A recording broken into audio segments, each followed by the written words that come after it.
Hello, boys and girls. Hey there, Shango. Stop. Outcast burritos. Hello, hello, hello.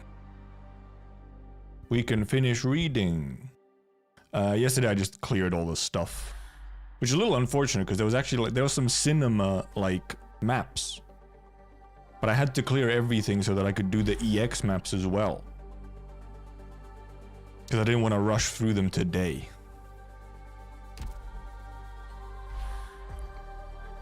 Where did we leave? BP5, right? Isn't this where we left?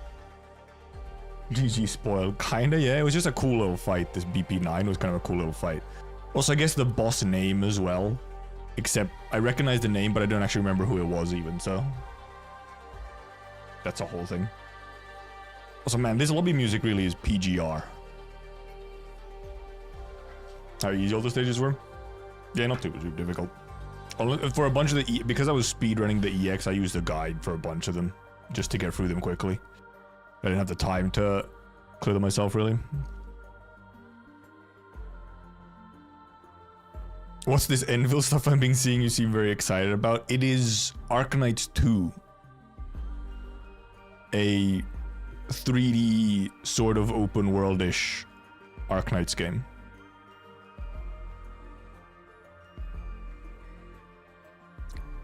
Should be a main story. They always do a couple of events where it's like, why is this not like, well, it's more so it's not that weird it's not in main story just because of like the cast and so on. It's more so this one isn't in here, right? This one isn't in Intermezzi, right? So that's the weird part, is because Undertides and Stultiferanavis are in Intermezzi. Path of Life isn't, right? Or is it?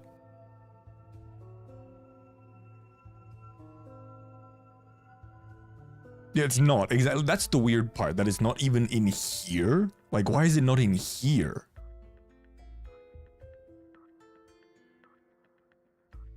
Exactly. Like, because also it's in a line of events that are intermezzis. So why is Path of Life not one? What logic is there?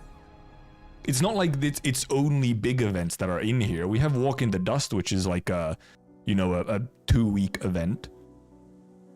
I mean, okay, sure, it's the only one that's in here. But yeah, it's a little strange. Why are these two intermezzis, but then the direct sequel to them isn't? Don't this have to be added in before being added? Yeah, but that's the thing, is that I believe Path of Life is just not categorized as an intermezzi. Like, even after it ends, it won't be there. Unless I've just completely misremembered this. Yeah, it's just a side story. It's not an intermezzi. According to the wiki, it's just a side story. And it's super not optional timeline-wise, yeah, as well. Yeah, it's like... It's weird that it's a side story instead of an intermezzi for some reason. So, like... Yeah, it's just an odd choice. It almost feels like the only reason it's not there is because we just had more intermezzis, so it'd be like 2 intermezzis almost back to back. And then because it's a 2-week event instead of a 3-week event. It seems a little arbitrary why it's not in there. Like, just because it's like a smaller event, it's for some reason not counted as an intermezzi. But I guess we should just continue. And yeah, we were BP. I'll check BP5 after. This was the thing that we read last time. What is it? Yeah, interrogates the cultist. Yep. This was what we read last time. So it's BP6. Let's just get right into it so we don't waste too much time here.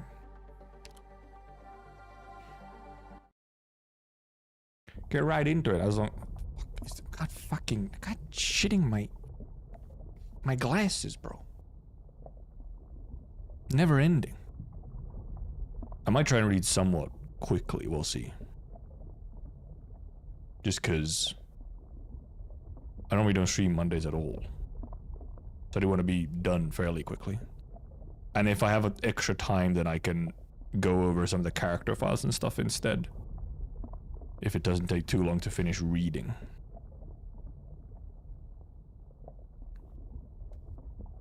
There was also an Enfield interview that came out. Maybe if we have time, we'll also quickly. I read it already, but there's some couple of fun parts in there that could go through. Laurentine. Ugh, what a stench. All these years and they still won't make better camouflage cream. Wouldn't do any harm for us to at least smell different from the Seaborn, you know? Camouflage cream. Don't move so much, Shark. It'll only make the smell stronger. When you smell this much like a Seaborn, I might hack at you on instinct. Says you, Charmant. The whole plateau is trembling. The giant worm-like Seaborn are tunneling through the rock beneath us. Yo! It's Shai Hulud. Stay concealed. No, it's the little boyos.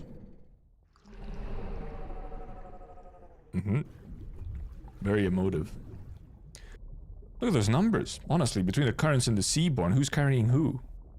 They're flooding towards the front line. I can't imagine what the soldiers there are fighting through. Snap out of it, Scotty. You'll crush your hilt doing that. We mourn those on the front best by completing our mission. Thanks to the Legion's fleets containing the Seaborn swarm, we were able to slip in and plant this beacon deep in the nest. Even a single plan could alert the Seaborn to us. If it happens to be assimilated, there's no room for negligence on our path forward. The great bleached coral will cover us as we dive for the depths of the rift. Yes, Captain. Swim, swim, swim. Jordy Ong. Jordy, right? Fast learner. All the students come here on work experience. For a little operation protocol, it never takes more than a day for them to slip up. You, though, picked it up just by watching for a little while. He's smart. You done this before? Just a bit. I've done some work in an Iberian lighthouse. Beacon share a few principles with it, here and there. I see, you're into engineering. Explains a lot. I've worked longest as a caregiver, though. Caregiver? What kind of job's that? They don't even know. Huh? Watching over the sick and elderly, taking care of their daily needs, sorting out all the little things for them. Gotcha. So it's like slapping little handy modules 153 and 274 in at the same time. But the little handy is impersonal, right? That's correct. You look taut as a wire, Jordy. It's an exam on Aegir neural knowledge. I just want to ask. The little handy has no personality. How is it supposed to meet the emotional needs of its patients? To care for people is to meet them in their weakest, most vulnerable moments, after all. I say physical frailty doesn't particularly inspire emotional needs in us, and if we're headed for the grave, even with illness, we don't feel especially vulnerable either. They're too, like, philosophy-pilled. We do let the old and sick request some final company before their euthanasia, though. Usually a leading philosopher will come in. Scholars from whatever field in general, really. Actually philosopher-pilled, dude. When they get euthanized, they just have some philosophy. I know nothing about philosophy. I just talk to them about the most banal things. Food, flowers, sunshine, and so on. For some reason, they're always so happy to listen. You're a great guy, Jordy. Shows how keen you are at grasping people's moods. No promises, but something tells you to shine in the Institute of Development Planning or Institute of Incubation, too. Hey there, Victor. So yes, of course. Hello, Outcast on Twitch as well. People think. Could I? Regardless, thank you so much. I've finished resetting the storage facilities here. Wonderful work. Now about... Wait, did you just see something zip past the hologram? Huh? Uh-oh. Oh, it's just Ulpi. Hello, Ulpi. Intruder! You? Young man, you saw none of this. You have no reason to complicate things. Ulpi just fucking came and smashed this man. But wait! Fucking destroyed. Oh, Shark. Shark's soul will be too loud. Scotty, you open the way. Cut through this cluster as quietly as you can. Alright. That wasn't that quiet. Oh, pretty. For but an instant, the invading hunters are bathed in vivid color and indistinct light. That which the Iberians call nether sea brand creeps across the coral layers, the spawn of the many ilting in their craggy nests. Eggs are swept from this cliff face as the currents pass, metamorphosing as they spiral down. Indescribable folds yet unfolding until a seaborn form emerges.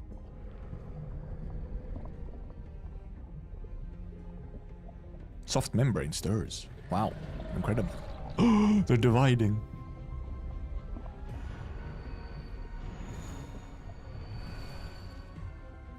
The newborns silently gather together, their trembling bodies echoing all throughout the nest. Intertwining pulps and feelers, they sweep each other off for far away. They just keep on leaving the nest, rushing for the front line. Wait, don't you think something's off? How did that one turn into a whole bunch out of nowhere? What is it doing? Multiplying? Splitting? I've had this gnawing feeling ever since we bailed out the fleet. Swordfish, have these assholes evolved even more? I forgot Spectre just swears sometimes. And caught me off guard. The Seaborn are forever evolving. Scotty, can you remember the first Seaborn you ever killed? Not really, just that it had a lot of gross tentacles. That's what I mean. Tentacles, stingers, chitinous shells. We could still discern the organs, identify their functions at a glance. Prior to this, the Seaborn's only skill was to hijack whatever evolutionary progress other species had accrued over the epochs. Now we've got these things. Little cell boys. I can't begin to tell what their organs are. If I didn't know better, I might not even think to connect them to the fodder we were slaughtering just 3 months ago. Seaborn's needs have outgrown the evolutionary advancements. They've begun seeking their own answers. Unique beings. Which means their evolutionary course now transcends our knowledge. We're unable to gloss their physical composition, unable to discern their organs' unique functions, unable to predict the direction they will evolve. We won't know how to kill them. We could fetch a specimen for Advisor Blandis while we evacuate. Still, the mission takes priority for now. Scotty, you and I will find where the wall hasn't yet been branded, embed the beacon there and activate it. Laurentina, spot our surroundings. We withdraw as soon as it's planted, without delay. They really were like, okay, we've copied enough. We shall now start making it ourselves. Dude, it's like the Chinese tech industry. Madam Consul? Greetings, Dr. Rose Island, and well met in Miliarium. At long last, our first official conversation. Well, Kelsit's the official Iberian envoy. Save your modesty. Dr. Kelsit's awe-inspiring knowledge transcends the boundaries of space and time. So for her to be keeping you up her sleeve, the depths you hide must be deeper still. Maybe? She's a little too smart? She really is. She does look nice though. It is like... she's nice to look at. Whether you come to me in doubt or with conclusions of your own to share, I am prepared to listen. You sent the hunters into a little nest of danger. Much like Dr. Kelsey, you have misgivings about this decision. Yet I had no choice but to order them to meet death in the eye once more. My hand was forced. Only they can break our present impasse. Rational? Maybe a little too rational? The legions are deployed to capacity. The Abyssal Hunters must assume combat duties, even having recently returned to Aegir. You suspect the situation was deliberately engineered. I gather you returned from the city with findings of your own. The beacon weapon link was tampered with. Little handy, priority order. Contact the supervisor for the beacon and class 4 weapons R&D. Notify all Legion commanders. Leave enough of your fleets at the front to curb the Seaborn and assist the hunters. The rest should withdraw in order to return to the city. Sea Patrol will seize the beacon tower right away. You have our gratitude for informing us, Doctor. Well, that was... whoa! She was fast with the action. She just, like, got into it instantly. Damn! Hey there, will flip up? Nod in silence. I know I owe the two of you an explanation for how we deployed the Abyssal Hunters. We don't hold you accountable on a tactical level. You know their prowess against the Seaborn better than us. I can only say this. Your powers of observation would not have missed the scales on Gladia's neck. We can assume the Hunters would have no trouble seeing this assignment through, but what was your guarantee they would be spared from mutating while in the nest? The word of Advisor Blandis and nothing more? Advisor Blandis' statement at the tribunal served to strengthen Miliarium's confidence in the Abyssal Hunters. I confess, though, it failed to even ease my mind. I take it the Hunters still weigh heavily on your thoughts. Aegir never truly wound down the Abyssal Hunter project, following the strike on the Firstborn. I've not been involved, but my countrymen have every right to interrogate me for my awareness of it alone. For a short time after the firstborn died, the project went through major upheavals. Anomalies plagued the experiments, and the church grew only more fixated on the hunters. This suggests there are urgent, hidden truths about the hunters yet to be found, and also proves that the project can no longer run publicly. To this day, it still operates in secret, but even now, Aegir has only 3 hunters, including Gladia. No, 4. For how constantly we iterate on our technology, we have never succeeded in making another abyssal hunter.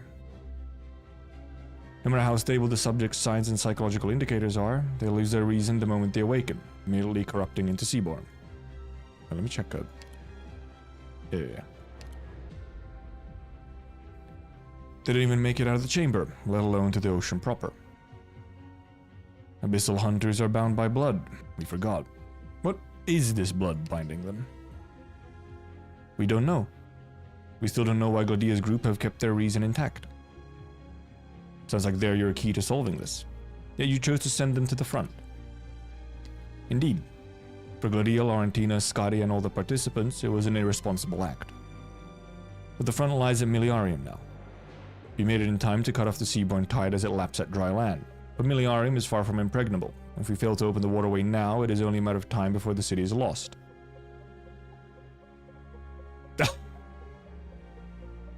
Yes, Borderline, I actually accidentally called you Flipper because your name was the same color and I just glanced really quickly.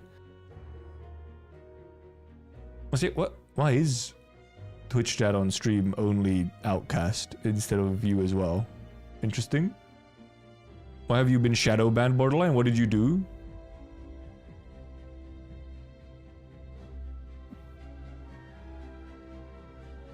Interesting. Too based. Yeah, I have no idea. No idea why it's only Outcast and not you as well. I guess that's just how it's gonna be for now then. Outcast only chat. Blocked. Is it me that's blocked or Outcast and that's whitelist? Where is third party? Wait, well, I mean... Yeah, I'm there. I'm there. The Seaborn have organized to seize that waterway by the throat. Storming them head-on will invite a large-scale counterattack. I don't know, man. Maybe you did something to anger Twitch. Dan Clancy hates you. At which point I fear none will survive. Is risking the hunters a necessary cost here? The hunters may well give their lives. They may well transform, but right now, they are our greatest hope.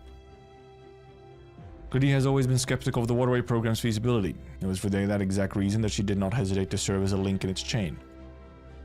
Your doubts and struggles may differ, but all roads lead to the same place in the end.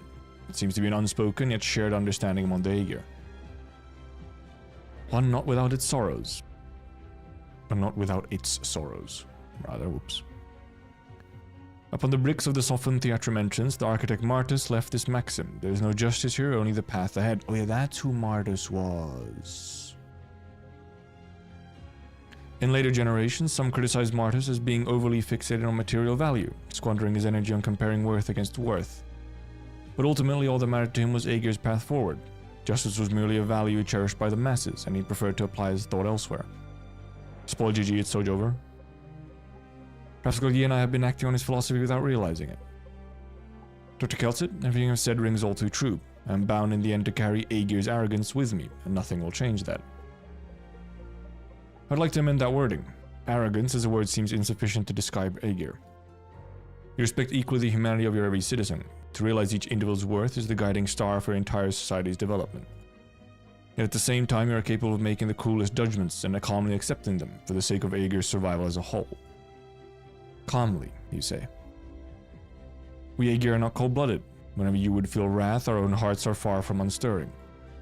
These are feelings I had wished to convey to Gladia once upon a time, but I realized I had no right to. Every decision I made for her, I based in pure rationality. How natural then that I lost that right.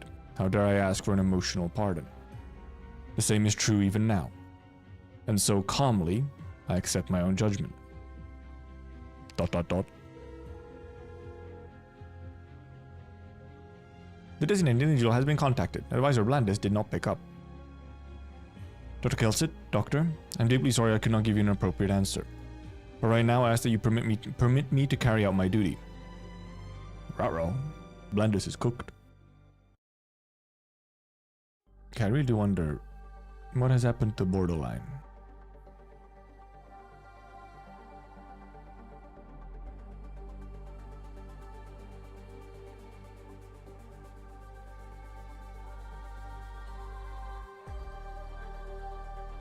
Corpse dead, left here to rot. Yeah, I do not know, I'm not sure what's wrong with you, Borderline. Maybe it'll fix itself at some point. Considering other people seem to appear on chat, so.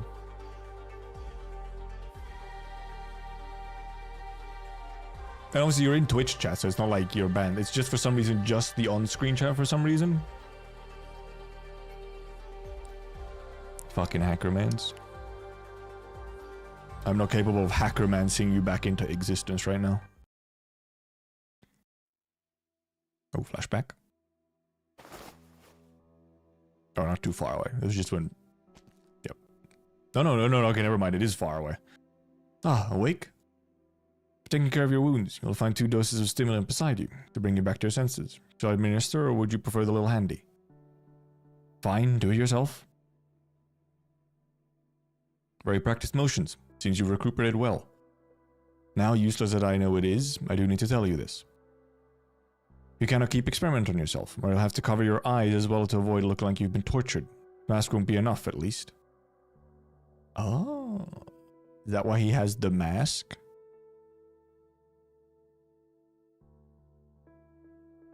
Well, okay. My wardrobe has nothing to do with my modifications. He says, but... Okay, never mind. True, you've always looked that way. Well, got shivers as you entered the classroom and sat your gloomy self down.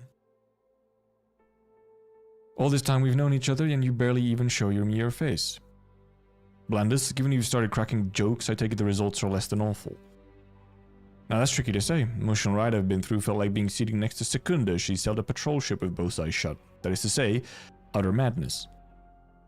First of all, I noticed a baffling effect in your auto-adaptive junction. Your body's reaction is bizarre. When the seaborn genes exert their abnormal dominance, your anti-seaborn rejection response doesn't intensify. No, it actually lightens somewhat. Which means my transformation is getting faster? No, quite the opposite. It was right I was cancelling the surgery that I observed a curious phenomenon. Once your rejection ebbed, your seaborn genetics slowed down their influence.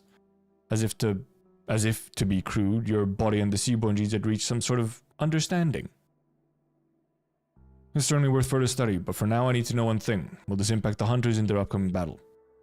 Saying the first one will be our single most important operation since we were created. At this point I will allow no freak accidents. I've observed no negative effects so far. I'll be setting up a few more risk assessments before you head out. That said, if we're going to figure out what's underpinning this phenomenon, then you'd best come back alive so I have something to study at all. I'll be honest, I'm anxious. We've never waged a war on this scale before. We're marching every single abyssal hunter plus 3 whole standing legions off to a single trench.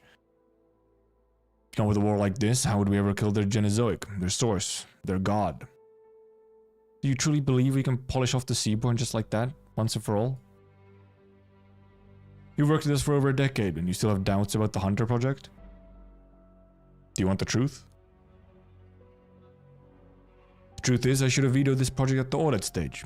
A roadmap to warping evolution, predicated on sacrificing our own people's humanity. If not for you, I wouldn't have even entertained its feasibility, let alone poured 10 years of my own blood and sweat into it. But it's a sunk cost now. The more I doubt it, the more crucial it is for me to be its core member, to steer with my own 2 hands. Yet I can't shake the thought of how many monsters Slabs created. The majority of which were put down by your own 2 hands, Vulpianus. Yes? Their deaths don't even qualify as sacrifices to you, do they? A homeland ravaged by Seaborn will only wrest away even more Aegir lives. We've had this debate 1,000 times, we don't need another before I leave. Get the risk assessment going. Furthermore, suspend all ongoing hunter modification trials. Come again? With no hunters present, it would be difficult to deal with any aberrant results. Aberrant. I'll be honest, you've been the director of Abyssal Hunter project for its entire lifespan, and even you can't be fully confident in it, can you? That's the real reason you chose to be the first subject. Can this campaign put the Seaborn crisis to rest? Yes or no? Even you can't be sure. Blandus. No, I'll be honest, I've spent each and every day hoping more than anyone that this will end in victory. Maybe when you sail back safe and sound, the project will have no more reason to exist. Think, you could even pick up where we left off on all our old research. You barely remember, do you?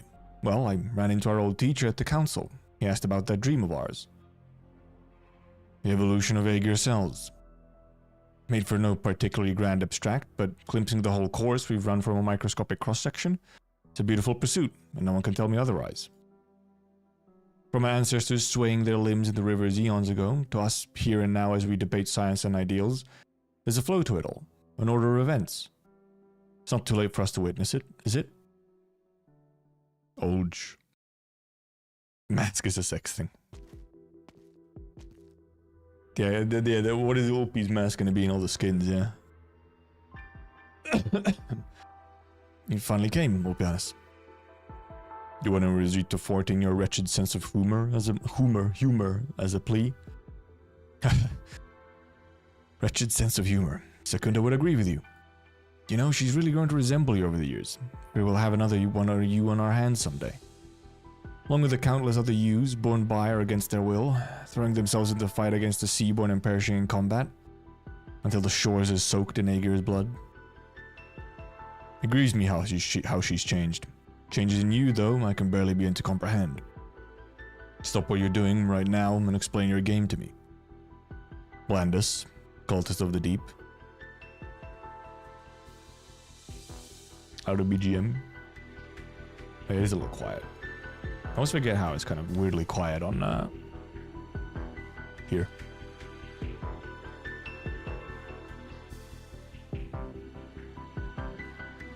You're late. I've hardly anything for you to stop now.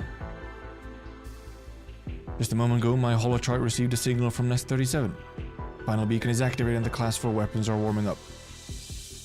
You're not putting this one down, I'll be honest. And if you hope to learn what the church is planning, I can't help you. They were tripping over themselves to protect me out of their own wishful thinking. Then one day they just went and changed their minds. It's not for their actions that I might have been caught long ago. No, though, I've never counted myself among their members. Can't even make heads or tails of their warped doctrine. Doctrine, rather. Still, if you're asking what drove me to do all this, I would love to bend your ear. Excellent. Then we'll need to resort to violence. Violence. Still, taking that as your first impulse. Weren't for the embarrassing situation you put yourself in, I'm sure the Institute of Development Planning would love to have a chat with you. Want to know something? It took only moments after the failed campaign for them to declare you all dead. Then, soon enough, the Institute came down to me with an invitation to restart the Hunter project. You haven't seen the casualty report for that campaign yet, have you? You should have read. You should have a read. Abyssal Hunters, Legionnaires, a sacrifice is a tragedy, yet the ending a farce. Violent resistance was always a dead end. Project was dead in the water from the start. Granted, Aegirs never used crude platitudes or propaganda to encourage sacrifice. Every one of the project's subjects was given the freedom to make an informed decision. But using the sacrifice of our citizens as a market standard, well, that makes very question of free choice much ado about nothing. Once an Aegir's worth laying all that they had built up and created during their life, and now, our very lives, even our deaths, are price tagged. I'll record your words even though it's pointless. Blandus, I expected your suspicion and dissent to drive you to search deeper, not reduce you to the cowardly, self-deceiving man you are now. Whether out of passion or mourning is still the same brand of rhetoric spouted by every fallen claiming to foresee the fall of Aegir itself. Assigning a character to a nation, anthropomorphizing it to critique its values. Even as a method of inflating one's ego, it's shoddy at best. Even as you weep over the senseless sacrifice, have you ever imagined how many lives your destruction of the waterway program will take? Destruction? No, we'll be honest. I'm trying to open up a true path for us. What have you done? Now, we'll be honest, be patient. I have nothing to hide. And hey there, Freaky Don Quixote. Freaky Don Quixote, huh?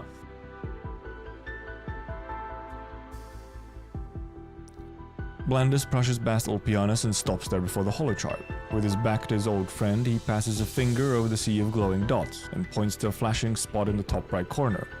Isn't that just normal, Don? I guess so? See that? That's where the hunters are right now. They've activated the last beacon and are probably caught in a deadly struggle, but they aren't in any danger. Any true danger, that is.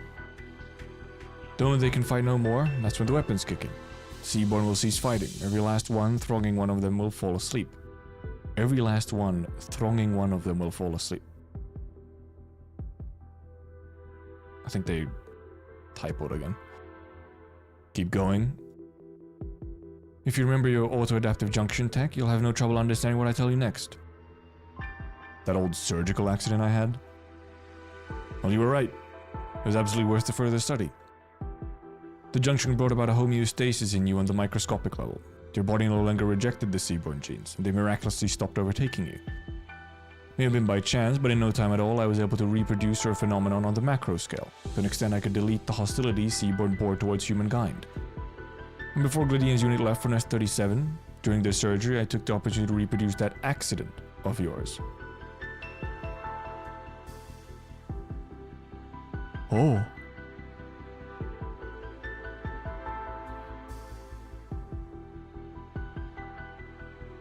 You went to recreate in the hunters an accident with no proven explanation, no clear effects, and not even a trace of actual rigorous verification. It's always kind of funky when you see Ulpianus, this hunk of a bloodborne man, be so scientifically minded.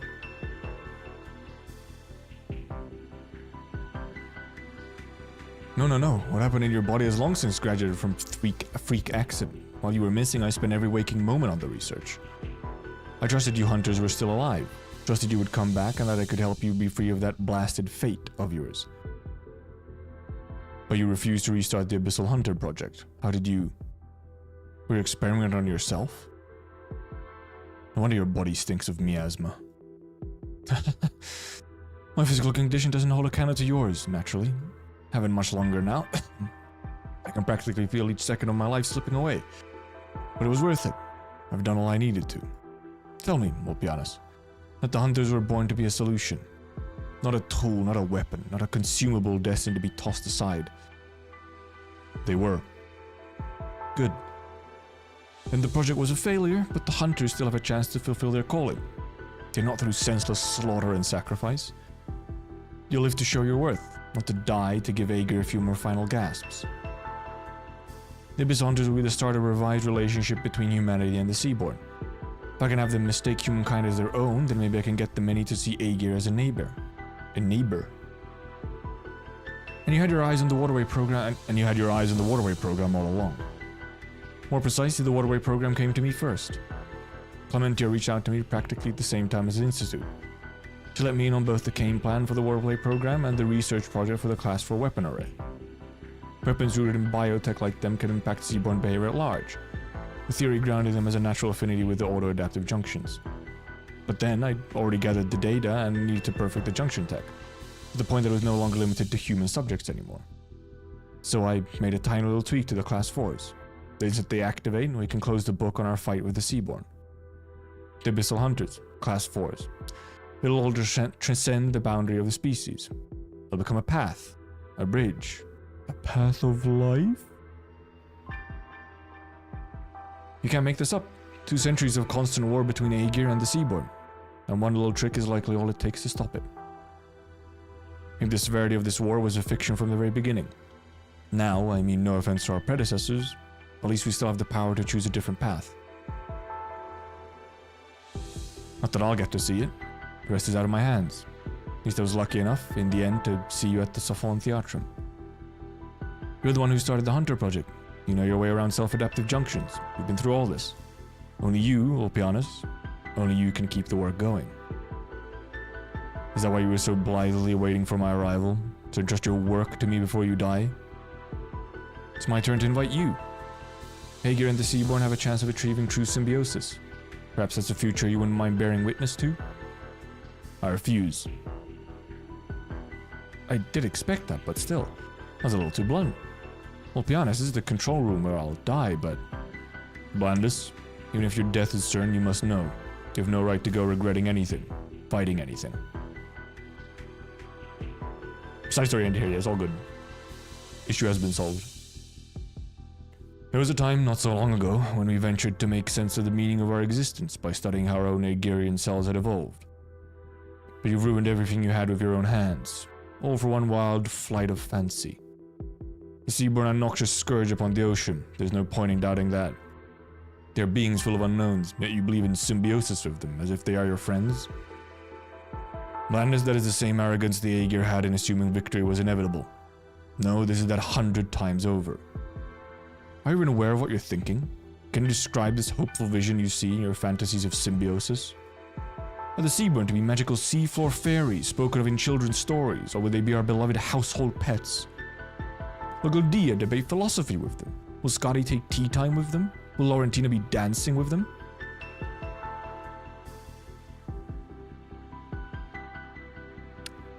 Thank you for the posture check, by the way.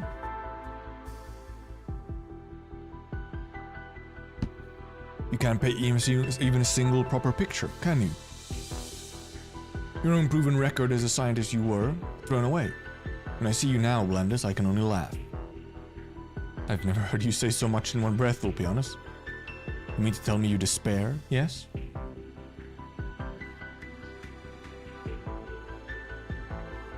The only one who ever despaired was you. So you have no right to go regretting anything, fighting anything. Not in front of me. Every fallen must be sentenced, and their very corpse should be hung from the dry reefs. Is it even in you to sentence me? The campaign to slay the firstborn was full of questionable points, and you stand as the greatest suspect. Everything you've done now puts you at odds with Aegir. This nation has rejected you. And so I have no choice but to take on your noble work, the man I knew would never have given this con man's rhetoric. Simply stating the facts. And in this moment, the last I will ever spend as an Aegir, I sentence you. Blandis says nothing back. Perhaps he's lost the energy, or given up on retorting. His dialogue of monologues has dragged on long enough, but the point has begun to wear on him. The golden holar chart ripples before him. Too bright, he thinks, and so he closes his eyes.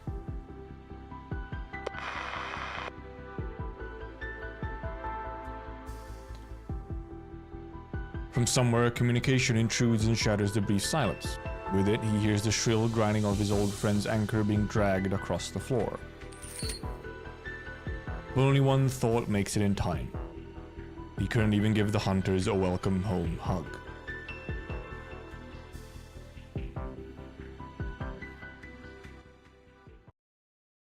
Fucking Rebozo. Which makes Spectre the dancer. And Spectre dances as well. But yeah, Gladia would be like the real dancer. I'd actually read this. Anathema of Aegir. What Aegir represents has never been justice, but the dignity of humanity. Backflow current. The children of the sea proliferate through the city. They will not permit any place in the sea that does not belong to the sea. Oh yeah, pure story then.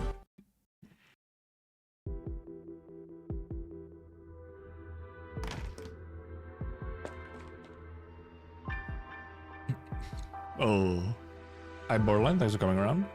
Even if you're shadow banned from on-screen chat, somehow.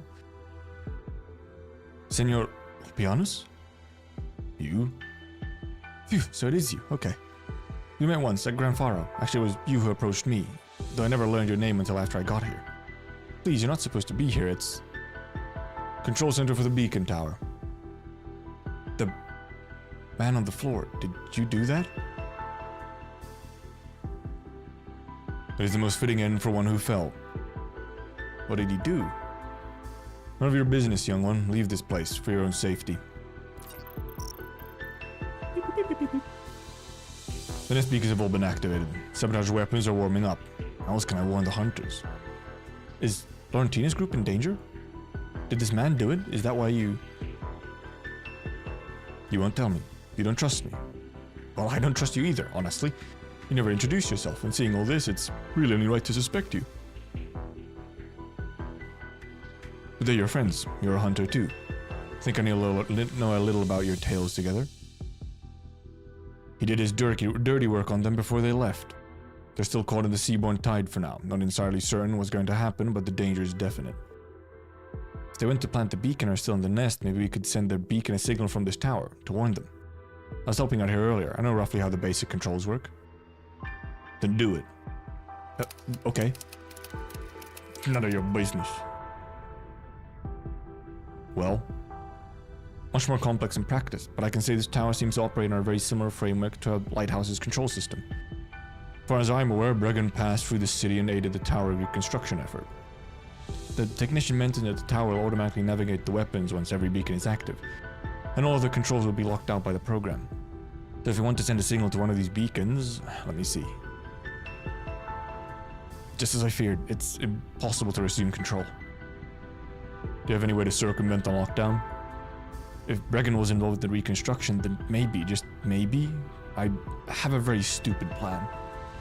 My entire time here in Miliarium, I've been trying to get to understand the man Bregan was. He had been writing things down, always noting his thoughts, his suspicions, etc. He kept it up even on dry land. Was it so he wouldn't forget things? I think I can try temporarily shutting down the main control panel's data decomposition system, like this. Yo, Jordy's gaming? He's hacking? 4, you were bringing up my history. He called me Bregan's descendant, but just from looking at his images, you can tell I don't resemble the genius architect one bit. My parents were just Aegir's rooted to the land. There are plenty of us across Siberia and the other terrestrial countries. Strictly speaking, we don't even count as... So what? It used to trouble me, but recently I've been learning a lot to let myself get over it. To not think so hard about it. It's just, you were the first to ever mention that to me, so I wanted to be sure. Why did you think I was... True, I did miss the mark, but I never engage in baseless speculation. There's more of a bond between you than you think. A bond? The profound silence ruined Iberia. The lighthouses fell dark along the coast, and doubt and suspicion grew in their shadow. Bregan was forced to flee the splendor he himself had designed. Grandfather was one place he sheltered while on the run. The research notes your parents left you are undoubtedly connected to him. There are people he knew he could trust his life's work to. Look at what you're doing now, young one. You may not be a descendant by blood, but you have most certainly inherited a portion of his wisdom. Miliarium is the first Aegirian city you visited, and coincidentally, the last Bregan stopped at before leaving the country entirely. The trail covers the entire seabed, and everywhere he went, he visited those of great repute to share his thoughts on dry land, his conjectures on Terra's future. He had hoped someone would head for the continent with him, so that one day land and sea might stand against crisis together, seek new possibilities together. Many admired him for his talent. Perhaps his suggestions were too ahead of his time, for in the end, hardly any responded to his invitation. In Miliarium, he even volunteered to take part in the tower's reconstruction, in exchange for an audience with the then consul. And? Do you need to ask? He was rejected. But as the work finished, he made the final addition to wrap up his winding tour and officially depart for the faraway souls. Faraway what? Soils, rather. Fantasize about me while I'm gone. I know, I'm good, dude. I don't need to. Yeah, Ulpi is surprisingly kind to Jordy. He's like, this dude needs some encouragement, man. Even if his time on the road had gained him practically no support. Think over what you've done. You left the town you knew, came to this alien place they call your home. That too took incredible courage. In this respect, you and Bregan are not dissimilar. Conversely, if all you'd shared was just blood, then that would have been something to be ashamed of. I do not usually play psychological counselor, Jordi Fontanarossa. I think, really, that it did. At the very least, signaling a single beacon shouldn't be an issue. Let's see. Nest 37. Hope Laurentina and her friends notice. I like how Jordi only mentions Laurentina. He only says Laurentina. It's Laurentina and friends. Actually, Senor Ulpianos. Is it just me or is the air getting stuffy? Someone got a crush. No. Jordi is crushing on Irene.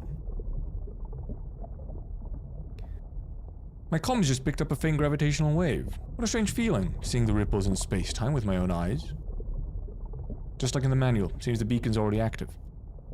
According to Clementia, this beacon's going live should mean the class 4 weapon array will automatically come online.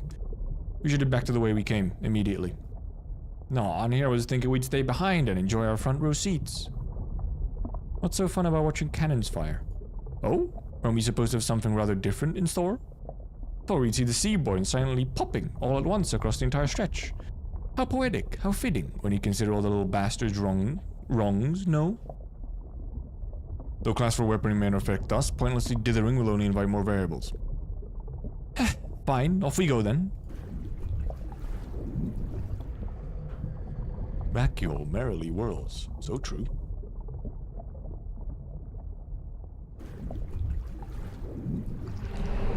Oh, hello, bastard. A soft murmur reaches Spectre's ear, and then she turns to look. She meets with an eye, more accurately a nucleus leaping to and fro. The music as well. The flagella of the Seaborn sticks to her cheek, soft as a kiss. Spectre sees the nucleus pulsing in a clear rhythm, blending with her own heartbeat. Shark! Don't attack yet, Scotty.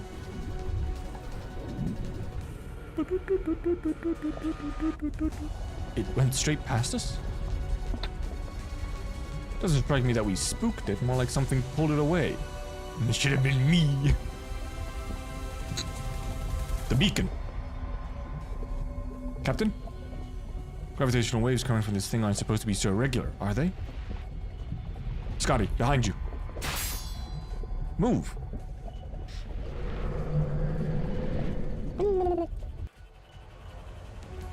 Peak monster sounds.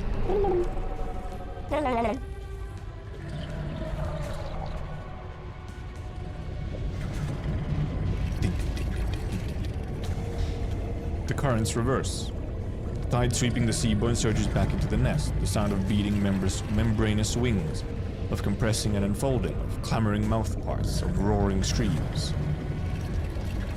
The whole space reverberates with layer upon layer of cries, of pure elation. The beacon's been completely drowned out. Eggs and newborns are multiplying rapidly. Clementia said all formless newborns would enter straight into necrosis, and the mature individuals would flee from the area. With the fungal mat, the vegetation, the whole nest would decay, starting from the environment. Clearly we're not seeing much of a collective necrosis here, are we? If anything, I'd say they're full of life. Pull back. Lydia turns the instant she barks the order, her lance piercing the Seaborn ahead as ruptured tissues burst out like blood. Ever since that little bastard touched my face, I've been feeling sleepy somehow. How very strange, it's been so long since I felt this way. Ugh, I thought it was just me. This shouldn't be. Combat only sharpens an Abyssal Hunter's lucidity. Blandus? You mean the auto-adaptive junction surgery? We discovered an anomaly, and Blandus suddenly treated us, but he also tampered with the procedure. Whether coincidence or not, the church's attack cleared our suspicion of him. This was my mistake. But he's the advisor, why would he?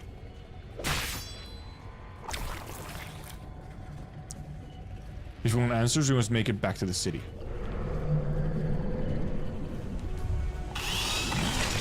Brum, brum. Spectre skips ahead at the vanguard, her dance as graceful as ever.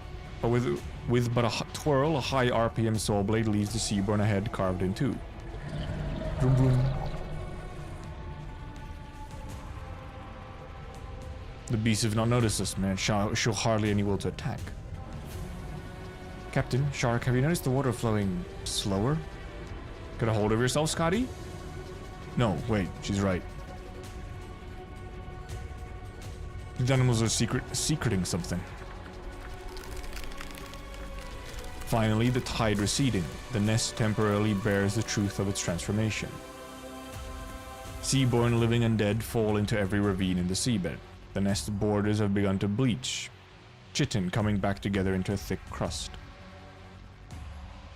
Something has provided them immense nutrition. The whole nest is forming a carapace and spurring every life within to evolve faster. A shell.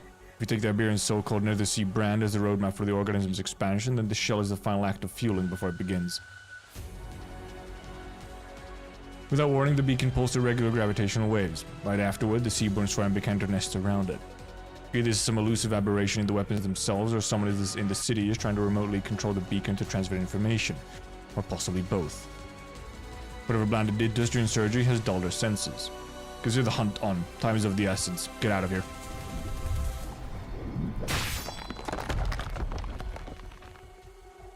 Gladia's so smart.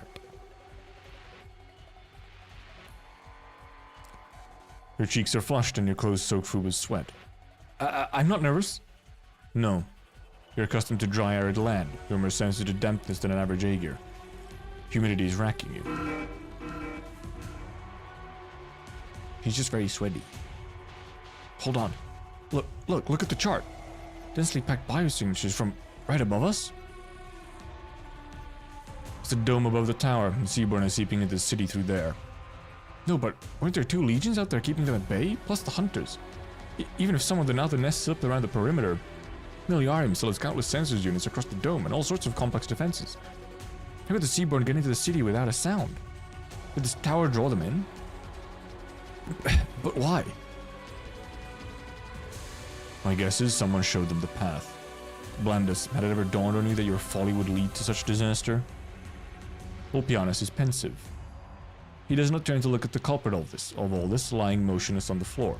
He stares closely at the holographic sea chart. Dots representing the Seaborn swarm converge right on Miliarium's coordinates. They shine like the stars. Oh boy.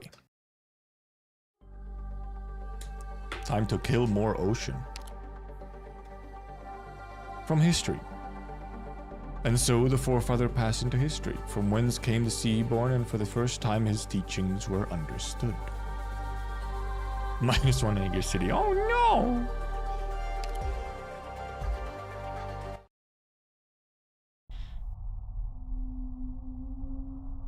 There are always chimes like little bells resounding from the dome, the result of countless tentacle-shaped biomonitors analyzing the most minute changes in the ocean current. Occasional dull roars echo faintly from the port, as warships coming to and from the harbor gracefully displace vast amounts of seawater, like gigantic fins. The goods, flying through aerial optic cables in squeezed state to every household, emit a near subsonic buzzing. These myriad noises, varied yet not chaotic, have become the ambience of Miliarium, long since faded into the background for its 10,000 or so residents. But now, all those residents stop in their paces. They wonder if their ears are deceiving them. Oh shit, Arknights! Yo! At first it was like a wisp of wind sweeping across an angular reef. Then like a newborn who tentatively poked its head out of the warm womb. And after that, a colony, a nest, an entire region of sea.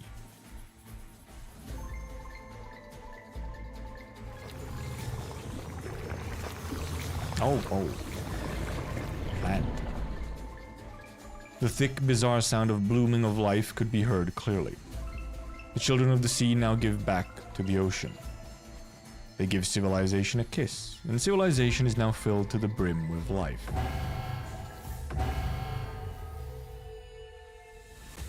Look! The usual tower looming over the city center is gone, replaced by an enormous stone column, the type only seen in karst caves in the sea. Layer upon layer of fine, porous, slimy, and smooth seaborne tissue encircle the walls of the beacon tower. Yet light from the equipment within still permeates, casting an ethereally enchanting glow over its surroundings. Microbial colonies float down from the column, blossoming into oddly shaped life forms. If it weren't for the statues I can just barely make out, I thought these were untouched wilds. Nest conversion. Why would there be Seaborn in the city? I know we haven't... Doesn't matter if we did or not, as long as the results are as expected. I just hope it's a lesson those ever-sinking Aegir will never forget. Oh, this is... Never mind, it's cultists, huh? What do we do now? We keep it growing, stop the city from pushing it back. Was murdering Tulia not enough? Do you need to destroy the entire city to sate your appetite for chaos? First, I was planning to tail you back to your allies and save myself some effort. But since it's an emergency, I'll have to haul my net in now. You'll be the 33rd and 34th Church of the Deep cultists caught by the Sea Patrol this month. The Sea Patrol. You've harmed a lot of our brothers and sisters lately. Clinging to the current order will do you no good. What Aegir needs isn't a struggle for its life in despair, it's... Shut up. I'm not here to debate. Prefecta Secunda, an unusual concentration of biosignatures has been detected. They've tripled in number in a short time. Seems the Seaborn have fully converted the tower into their nest, and are now steadily producing more of themselves. We can allow them to spread to the other city units. Nearby civilians have already started evacuating by themselves. Take a squad to guide them to emergency shelters. Remember to clear the roads of all support machines. If the Seaborn contaminate them, they could be used as weapons against us. Rest of you, get in formation, deploy barriers. Keep the Seaborn within the perimeter of the beacon tower. Yes, ma'am. I'm sure the class 4 weapons had already been activated. Don't tell me. Took some notes from the Inquisition. I'm listening. Lock down all class 4 weapons immediately. I want a thorough inspection of the entire system as soon as possible. All troops who have fallen back, regroup at the port immediately.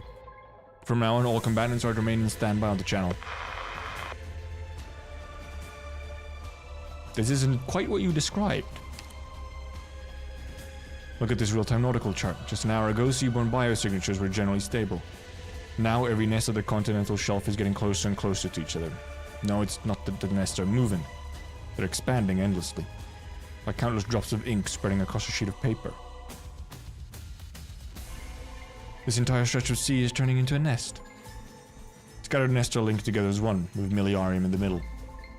Did Aegir really bring weapons to disperse the Madam Consul, or a mass of catalysts? Are you annihilating them or feeding them? If Bland is tempered with a link between the beacon and the weapons, it must have been him who altered their effect as well. And as a result, Aegir's hopes of landfall have been exploited. As the Waterway Program's chief designer of warfare, I will take full responsibility for this, but we haven't lost the battle quite yet. Look outside, not a hint of disturbance on the streets. Miliarium has not yet sunk into panic. We've struggled against the Seaborn for more than 200 years. We've experienced countless incidents like this. It's far too early to declare Miliarium lost to the enemy. Dr. Kelsit, Doctor, you must leave the city at once. I'll escort you to the port. I'd assumed the consul would need to remain at her post. As things stand, the port is the heart of the city. Key military installation we cannot afford to lose. Seaborn have already invaded my city. You think I'll wait for our uninvited guests to knock on the Pensivarium's door? The air's getting more humid the further we go. I can barely breathe. Watch your step. Use your device to float over. Don't step on that. He's floating? Nether Sea Brand?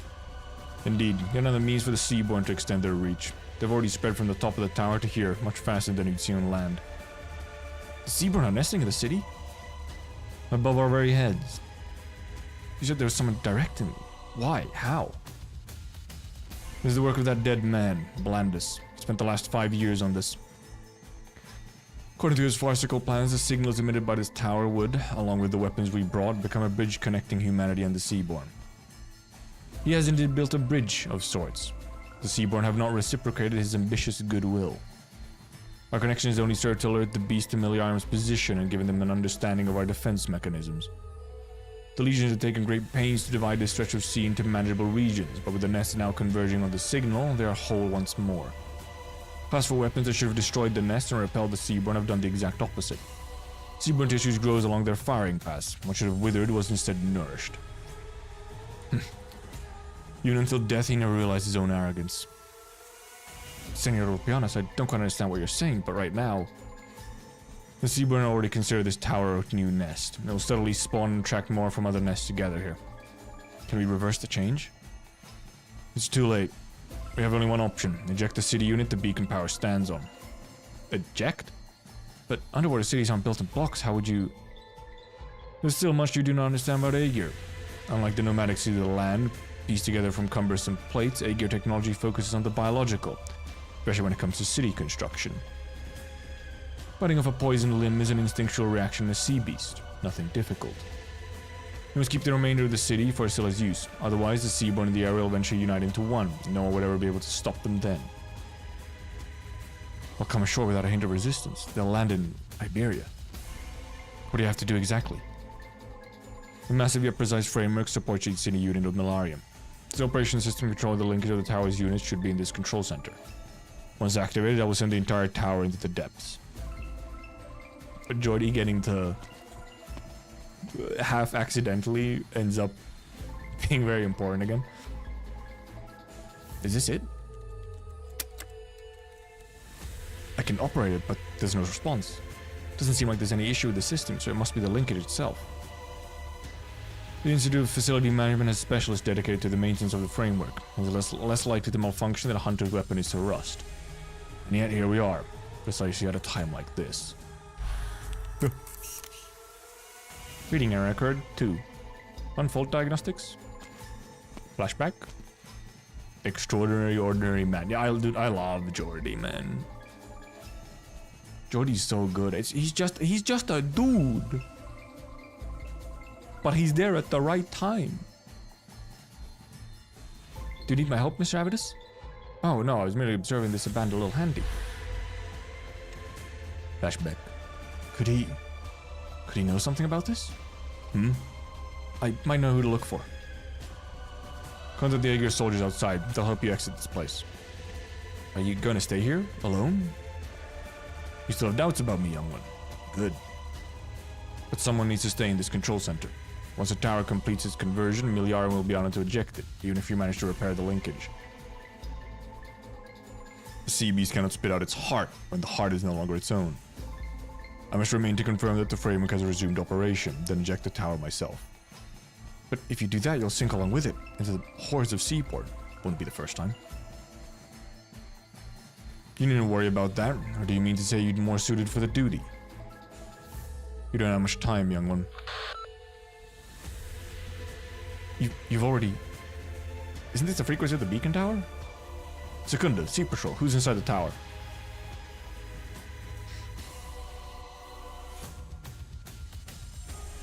Then what about Blandis? He's dead. 2 of us were in contact, but never noticed anything unusual. I should submit myself to the Council for discipline once this is settled. Miliarum must abandon the tower. I must see it sink into the abyss with my own eyes. And after that, we return to Aegir. Can you return to Aegir? I told you not to ask pointless questions, Secunda. You should not allow the past to render you indecisive. You're overthinking things. Landis told me what happened back then. As far as I'm concerned, it doesn't matter which of you rejected my application. Though I'm willing to admit that, I regret not becoming a hunter and fighting alongside you all. Deeply. I'll admit that I felt anger and resentment for a long time. I even envied Scotty. But eventually I became accustomed to patrol work, for your sake. For the sake of the project keeping our home, our civilization safe. Staying outside of a specific project will allow you to see more sacrifices, more betrayals, more untrustworthy people, more things deviating from their paths. Like you right now? Have you thought through what you should bear? If you truly did betray Aegir, if you really are associated with that scum, then you're in that tower now to plan your escape, and bear the guilt of allowing a fallen Aegir to flee. If you're still a hunter, then you'll be fighting alone. However, it's already impossible to wipe your slate clean after infiltrating the city, breaking into the tower, not to mention the outcome of the tribunal. Aegir may not remember your sacrifice, just like how Tulia will inevitably be forgotten. But I agree, ejecting the tower is the most effective way to help Miliarum respond to this disaster. Hey there, Shriam. I approve of your choice. I'll afford you some limited amount of trust. Very well. You have 5 minutes. After that, I'll come to rescue that land dweller in the tower. Oh, new room? Oh, never mind. No, this is a ship. The entire city is following the emergency transportation coordination plan. We'll enter the actual channel via the Sophon Theatrum and leave for the port. I remain there to direct operations while the Sea Patrol takes command of the ship and sees you to dry land.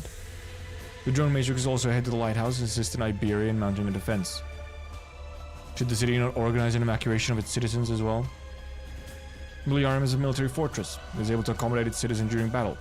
All civilians have already been escorted to the shelter by the Sea Patrol. Those neural cables by our hand. Should they be twitching like that? No. With communications down, my connection to the ship's operating system has also been cut off. I'm losing control. Little handy, run diagnostics on the entire ship.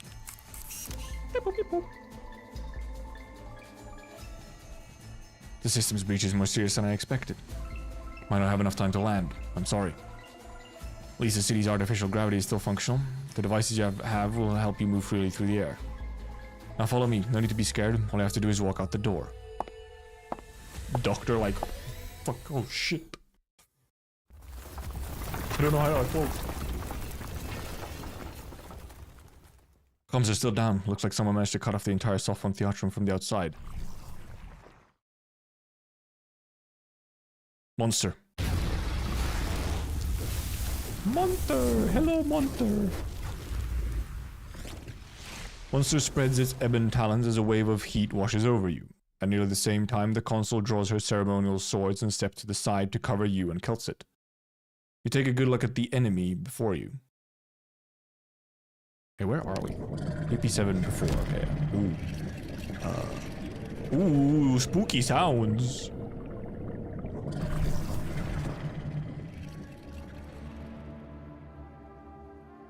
Oh, nice entrance. Nice entrance. If only someone, if only someone gets spoiled. Well, yeah, with the name spoiler, yeah. It's unfortunate. Weirdly unfortunate that they started doing more like actual, having the fights be a little bit more spoilery. Also music. Because then when I have to clear it, like, ahead of time, it just gets a little bit like, damn. An unusually shaped seaboard bars your way. It seems to lack hostility. Before Monster's roar startled it, it simply stood there quietly, his featureless face illuminated by the coral-shaped terminal in the middle of the Sophon Theatrum. The granular organelles surrounding its body spread out like arms, stroking the branches of the terminal, infusing with the flowing characters and symbols on it. Was it observing? Sensing? Can it even comprehend human perception and reasoning? You've closed your eyes, true. It turns towards you. Seaborn? Is it the one that breached the terminal? This is unprecedented, and not a good sign. Garbled Aegirian. There is no justice here, only the path ahead. A Seaborn trespassing in an Aegirian city, reciting an ancient proverb in a sanctum designed by sages past? This might be the most ironic scene I've witnessed since I joined this war. Uncouth even for a provocation.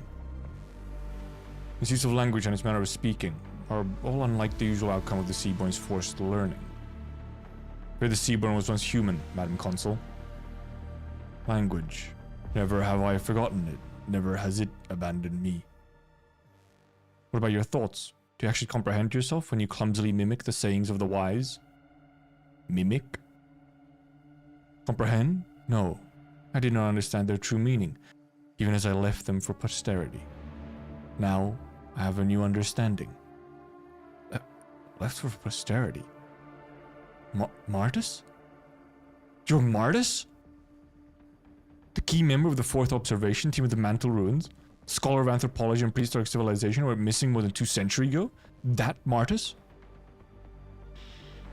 In my most distant memories, I was once known by that name.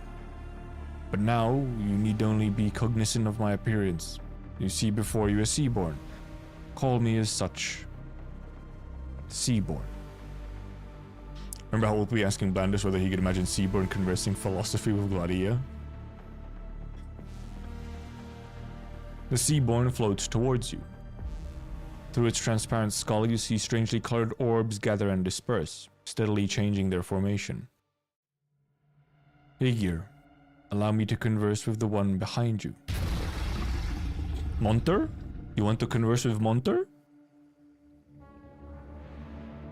Glub. Tell your little friend to stow its fangs. Its flames cannot burn my blood. Give me a second. I need to hear this music slightly better. It sounds interesting. Hey there, Mihai.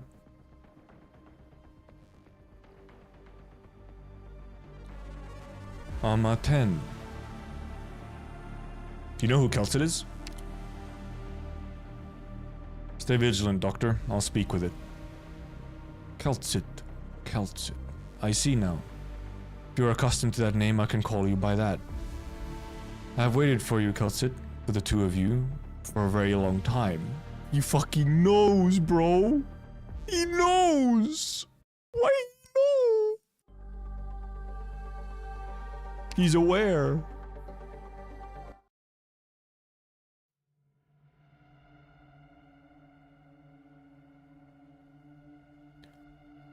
Long have you walked the lawn, Keltsit. The changes in the sky would not have escaped your attention. The seaborn raises its head slightly, gazing up with its non-existent eyes, perhaps a habit from the time it still had them. Above the dome, beyond the infinite water, something in the distance seems to have caught its attention. Tell me, how long will it take for the hole to close again? I see. Megir was right. The seaborn had a clear reason for leaving the ocean and invading the land. Hey, whoa, goodness! Thank you for the 20 gifted memberships, Mihai. Appreciate it as always. Let's see dodges.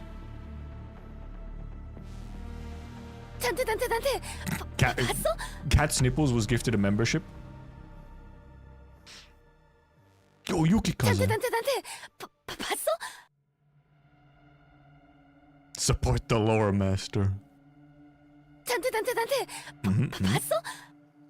Oh, Lappy Devaluti got one.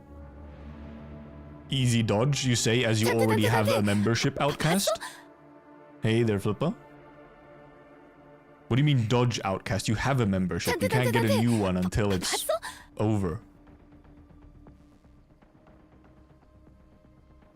Thank you, Mihai. I just, muted them. God, I wish YouTube had, a function to, you know, just show 20 gifted instead of going through every single gifted sub or gifted membership. It's silly.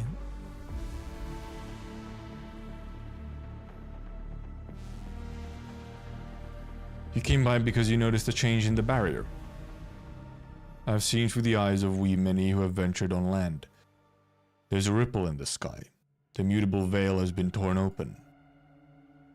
The survival instincts have driven you to monitor every change in the environment and the dangers they signify. Dangers? Yes. You're indeed sharp, Keltsit. Your program runs smoothly. Do you have loyal viewers? I do, and I appreciate them heavily. My boys. My boys and girls. Your program runs smoothly. Wow. What way to call her out. Our communication will be effective. The calamity that hangs above Terra, the eye that gazes upon us, does it see the abnormality of the sky, or has it already... The fucker knows about the observers as well? Who is this bro?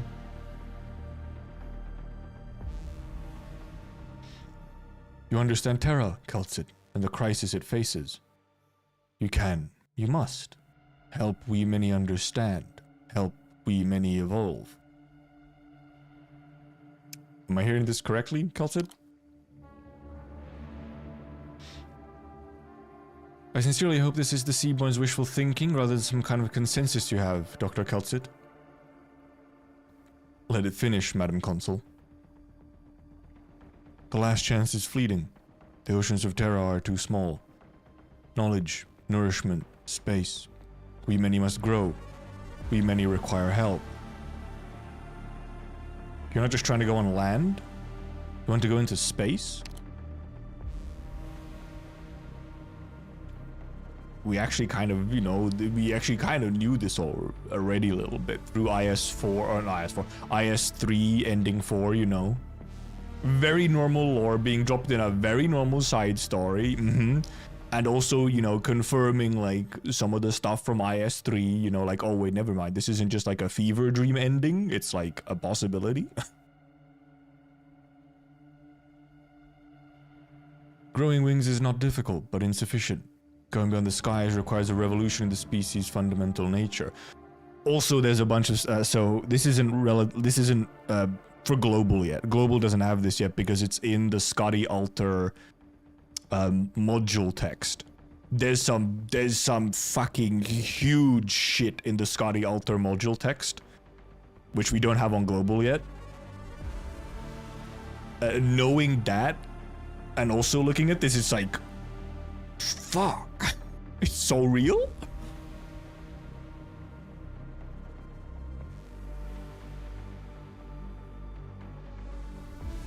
Dodged again. You're just too good, man. Too skilled.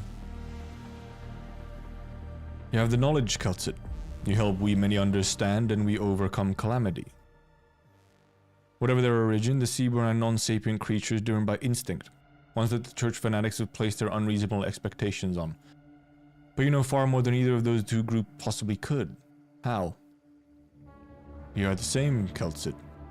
You and we many, we have the same duty. Perhaps I should reframe the question. How did the Seaborn evolve into what they are today? What do you have to do with Cerula Arbor going out of control? Cerula Arbor mentioned!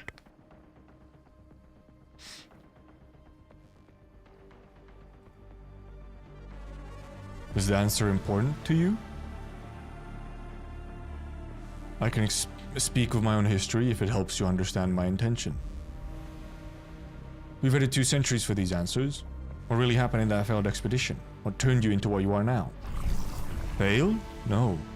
It was a success beyond our wildest dreams. Oh, it opened eye.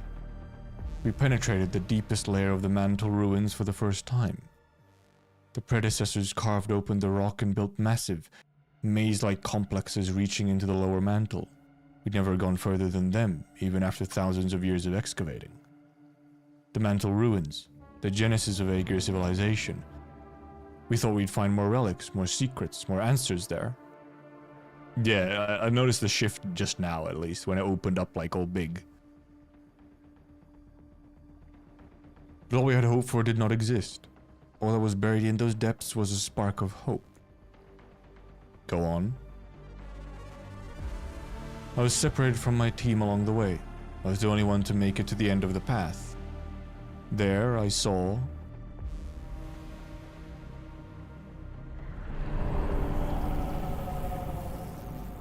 this thing is in the PV4, in the 4th concept trailer, we have this shot.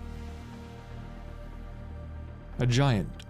Some massive thing sleeping in the shadow of the cerulean tree. Cerulean? I did not see his entirety. Small part of his limb was enough to fill my entire vision. That limb was touching the transparent wall of his sealed chamber. Perhaps he was waiting for contact, or perhaps... Before I realized it, I was standing before him and reaching out. Oh yeah, it's squishing against the glass, yeah. The wall of the chamber was cold, but I could feel his warmth. Then, visions surged towards me from every direction, inundating me. A firm had shared its vision with you. What did you see? Fallen cities on an oppressively hanging dome, the land aflame, the stargate extinguished, the star ring broken, the road network shattered. It is super Arrival, yeah, absolutely. Like, the inspiration is obvious. The destruction of prehistoric civilization? Yes. Aegir never discovered the reason for its destruction, but I saw a vision of it before my eyes. Yet it was not the end. Visions continued to flow, visions far beyond my limited comprehension. Eternally dispersing particles in oceans of sand that never ripple. Cold, lightless plains and darkness without end. Burnt out stars and ever-expanding black holes. Nothing there was familiar. I lost my senses, all of them. And even the Faramut that shared vision with me could not sense his own existence. It was an entirely alien place, without life, meaning, or information. The Seaborn's words stop. Through its transparent skull, you can see the strangely colored nuclei gather, then disperse. It seems to be thinking, and the nuclei represent the process of its thoughts.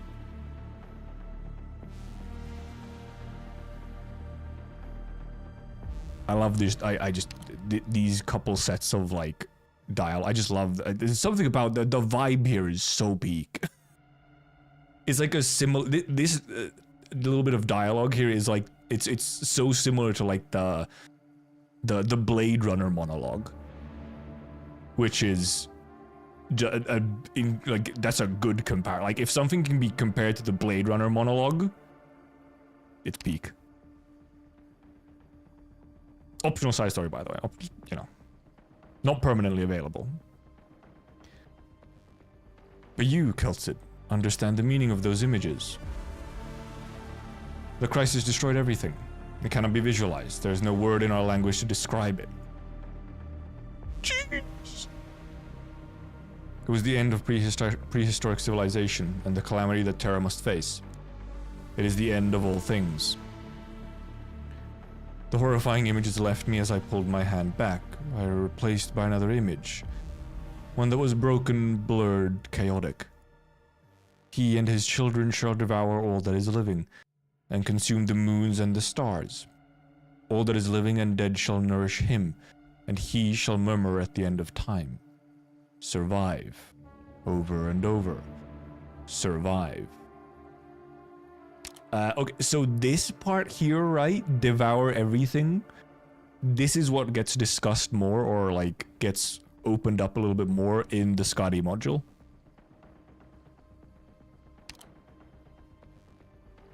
Chaotic. Murmur. Was that the firmament asleep? He was trapped within a dream. The dream stagnated. Evolution stagnated. Duty stagnated. He was trapped in the cerulean cave. Therefore, I must awaken him. Oh my Jesus Christ.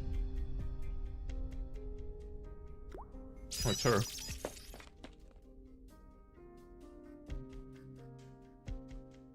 That shit's so good. Dude, where is it?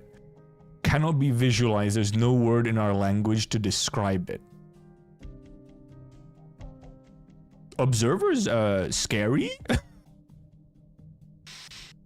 A destruction so complete that just like information disappears as like a fucking physical concept. Alright, we're back to Avitus and Cassia. Cassia! Magister Avitus. Did you and your comrades go into hiding in order to destroy the city from within, waiting for when the Sea Patrol's guard was at its weakest? You should be evacuating, Magister. Sea Patrol has noticed, Cassia. They're investigating you. Showing this much concern for me because that tiny embryo I left in the incubator reminded you of the past. Am I right? Oh, you're well. Survive or be destroyed. There is no other choice. I'm just curious. Do you regret your decision? Now's not the time for this. Seaborn have invaded Miliarium. Stop what you're doing or the city will be lost. Isn't it a little late for that? Why did you choose to betray Aegir? I told you. The Seaborn have revealed the weakness of Aegir's very foundation. Before people can regain the will to live, the collapse of their values will have crushed them already. Once you were a great scholar. What are you doing in the city now? Found out about me a long time ago, didn't you? You had many chances to stop things from getting to this point. You could have reported me to the Sea Patrol at any time. But you did nothing. You sat and waited, watching everything happen like a blind vine spinning in a whirlpool. Did you come to Miliarium just to witness the destruction and validate your own despair? I can still stop you. As long as life remains tied to any value system, it is doomed to eventually collapse. Life itself should be the reason enough to live. You must rekindle our most basic survival instincts and force the people to reassess the values they once held in such high regard. She's trying to cook, but he's a little cuckoo. Only by doing so can they be saved from despair, from becoming like you. Like me. Watch out! Oh, Jordy, nice. Oh, hello.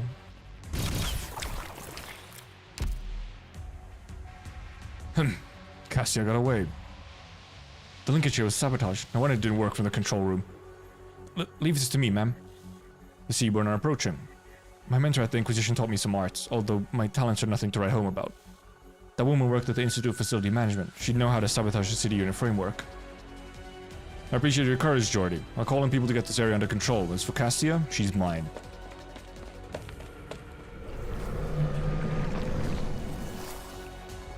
Spooky. Whoa, already? You're gonna keep lying there, Mr. Avitus? The student had vanished. Avitus gazes upon the young man who suddenly appeared before him. The fear in Jordy's eyes is obvious, but he lights his lantern with a trembling hand. Oh yeah, he got the lantern now. Jordy, I heard your conversation. You You're not an evil man, but I'm disappointed in you. Very disappointed. Did you come here with the city because you believed it wouldn't make it back? What are you hoping for? Death? You should have returned to land sooner, Jordy. Look around us. Sibo will soon overcome the barrier between the city's units. It'll come to an end just like... Whoa! Another 20 gifted, Mihai. Very nice. Thank you, thank you. Shellpad got a gift. I saw that at least. Looking at dodges again. Baba boy. Spoob. Fucking Spoob. What a name. Invicta. Just somebody.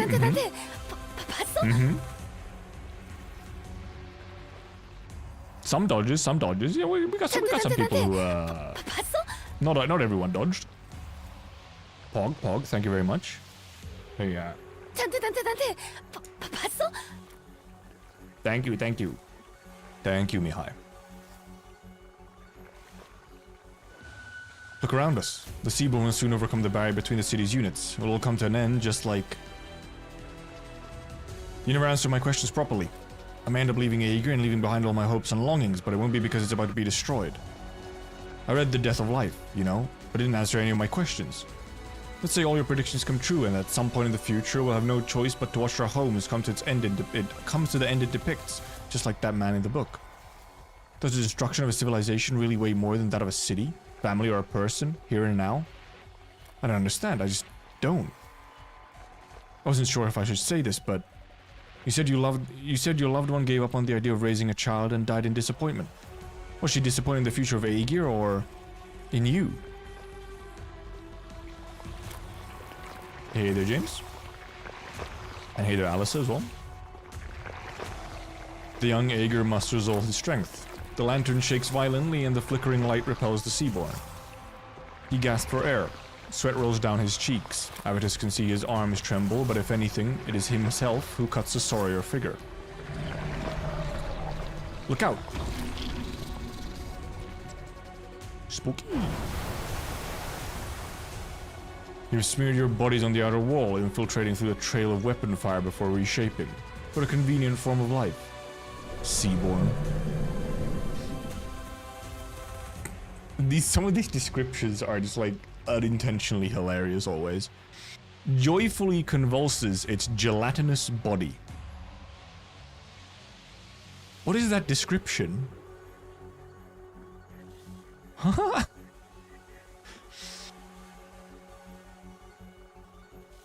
You here. Nest we seen. From nest you leave. Incomprehension. Pianus kin. You here. Wait. Us. Pianus. No confusion? It's trying real hard to speak. No need pain. Individual death eternal. Many survival eternal. Pianus, I lead you. New individual. Born for you. Help you. Extend me. Borderline biblical angels. Yeah, they're getting closer and closer to it, yeah. Gladia. Pianus. There's no expression on Gladia's face. She holds her lance sideways, its point touching the floor. An almost imperceptible posture, enough to mitigate the fatigue that continues to rush up from within her, and to support her as she stands before her long absent colleague. Also, yeah, they just made it back apparently. They're back. Your friend is now a pool of goo, but you still need to answer its question. I don't think it's a friend, Gladia, okay? Such rowdiness. This really is poor dance etiquette, you know?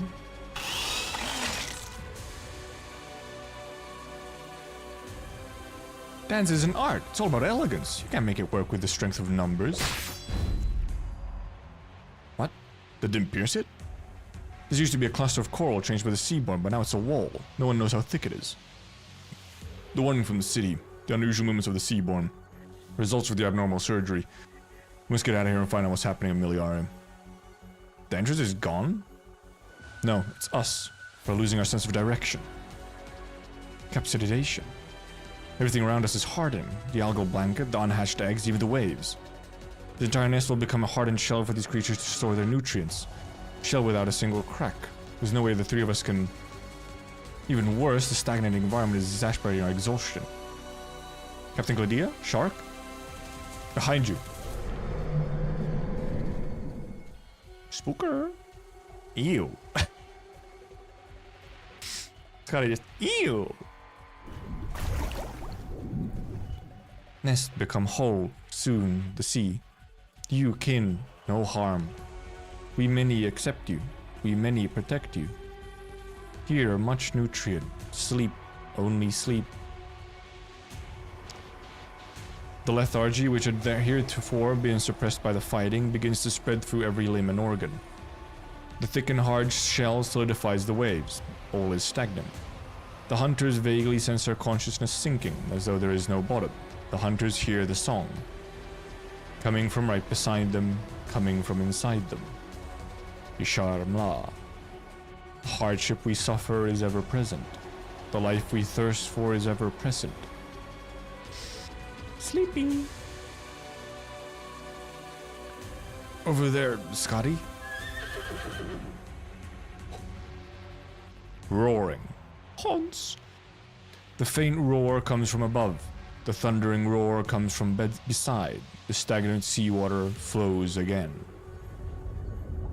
Hans. The infinite ocean could be bound by cocoon. Then from where comes the force that can break even the cocoon? Land, moon, the scent of wheat, home far away. The force has become legend. It has shattered mountains, deaths, time, all that is tangible and intangible. He will not be bound.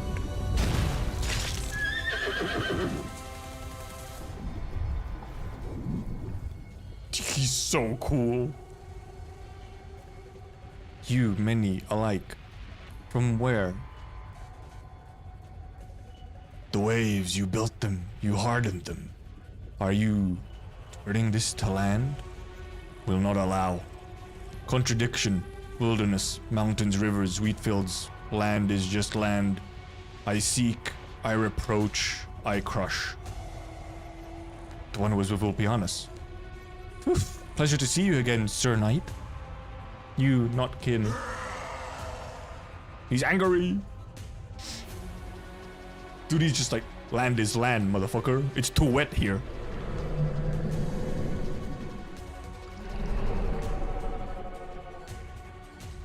Out of the way. Irene, oh my god. Boof and goof. Done, Irene. I've been looking for you. Sorry, I received Consul Clemence's message. Dr. Keltz's group is headed to the port, but then we lost communications again.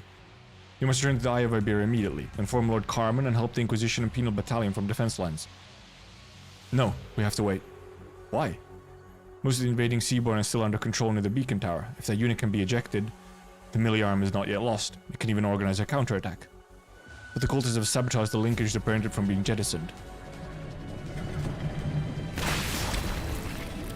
TLK playable would be a little weird, let's be real. Even if he is very cool. Sea Patrol is already cleaning up the seaboard in the area. You can't let these slip away either.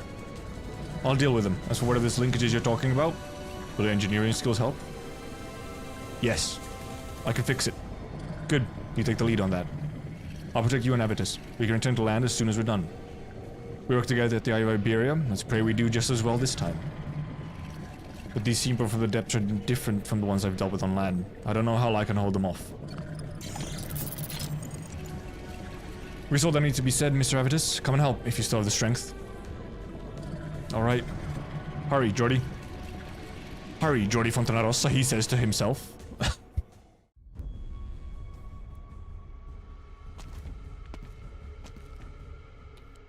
You warned us through the beacon, and the strange knight who appeared at the lighthouse broke through the shell just as we were about to fall asleep.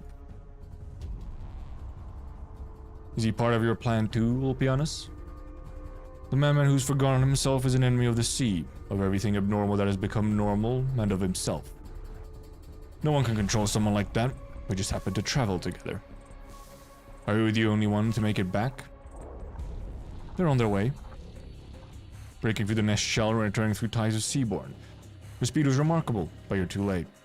You've seen what's happening to Miliarium. The many have exploited Aegir, and Miliarium will be stepping stone for the invasion of the land. And what precisely is happening here?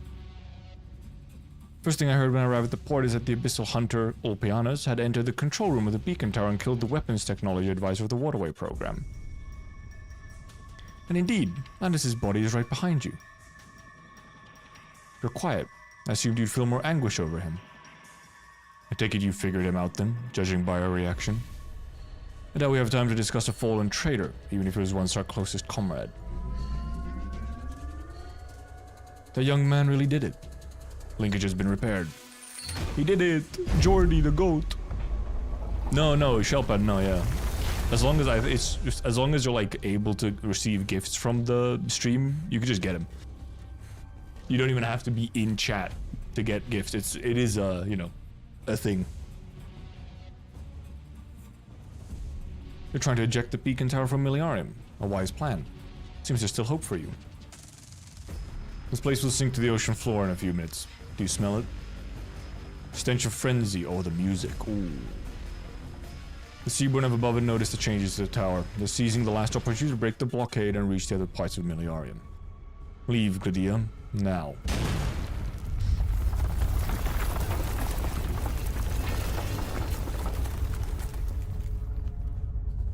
Come back to Aegir, we'll be honest. This is your last chance. I still have things to clear up. If I give up now, all my efforts will have been for naught. The dreams and end of the prehistoric civilization, where the Seaborn came from, where they will go, the calamity before our eyes, the destruction beyond the skies. Oh. Did he see that stuff as well? Has he also managed to uncover some deep lore? Being aware of them is not enough to turn the tides. I must learn more. The Seaborn have memories, I must know every last detail of them. I'm not disputing that. We're back in the ocean, back in Aegir. We'll have many chances to approach the truth. That is your way, and I don't disapprove. But we need more approaches, more angles, in order to maximize our odds of victory. As you said, I'm on another path now. Will you still try to stop me? Unless my eyes deceive me, the Seaborn I just killed had evolved specifically for you. That doesn't just mean they're trying to accept you. It means that you also... Correct.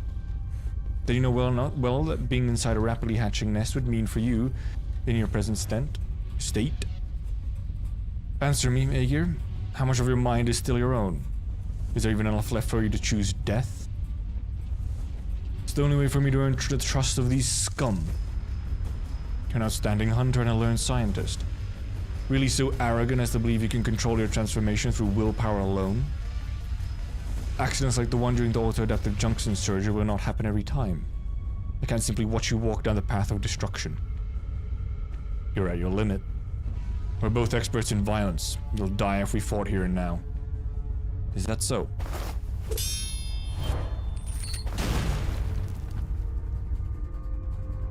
Her lance draws a cold arc through the air. Ulpianus lets loose the chains and his massive anchor flies at Gladia, forcing her to leap up. Gladia. The sound of the building sinking drowns out the clash of metal. Seawater and Seaborn rush into the control room. In the last moments, Gladia watches her erstwhile colleague stand before the darkened holographic sea chart, calmly waiting for the colorful waves to swallow him.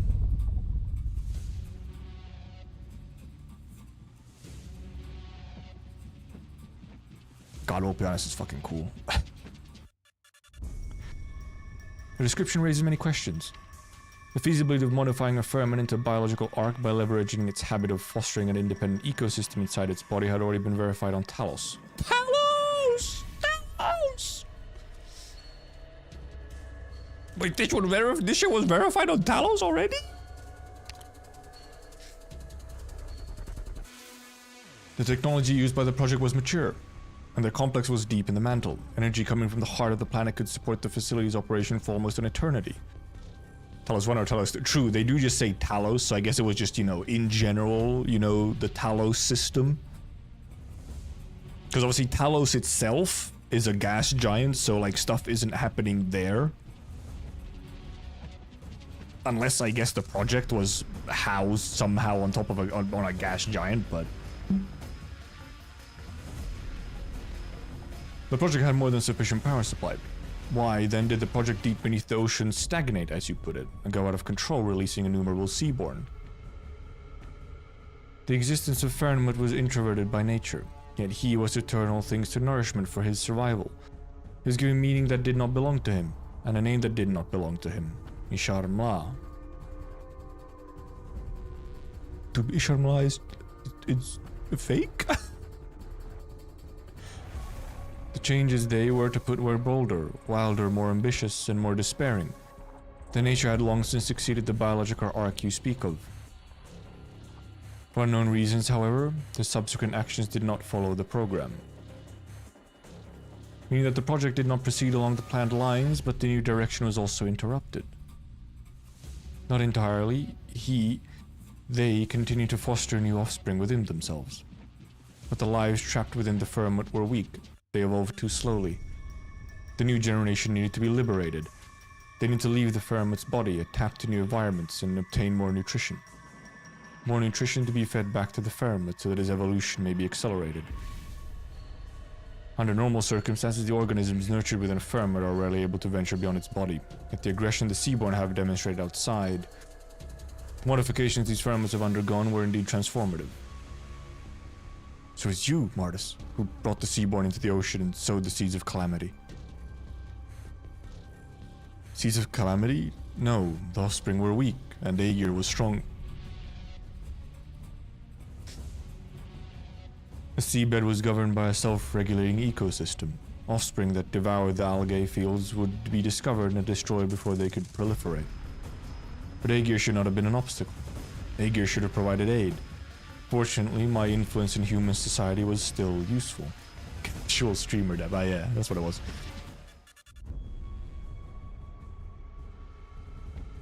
Institute of Development Planning had already announced the deaths of the members of the 4th Observation Team of the Mantle Ruins at that time.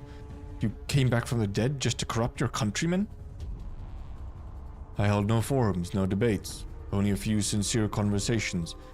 I helped some discover the problem and some discover the answer. It was enough that they were willing to give the Seaborn an opportunity. We many will find a way out, eventually. The ecological disasters, the fallen cities the citizens lost. How many of those were you responsible for? Was it you who cajoled Blandis and the cultists behind him to infiltrate the waterway program and alter our weapon systems? So... this line.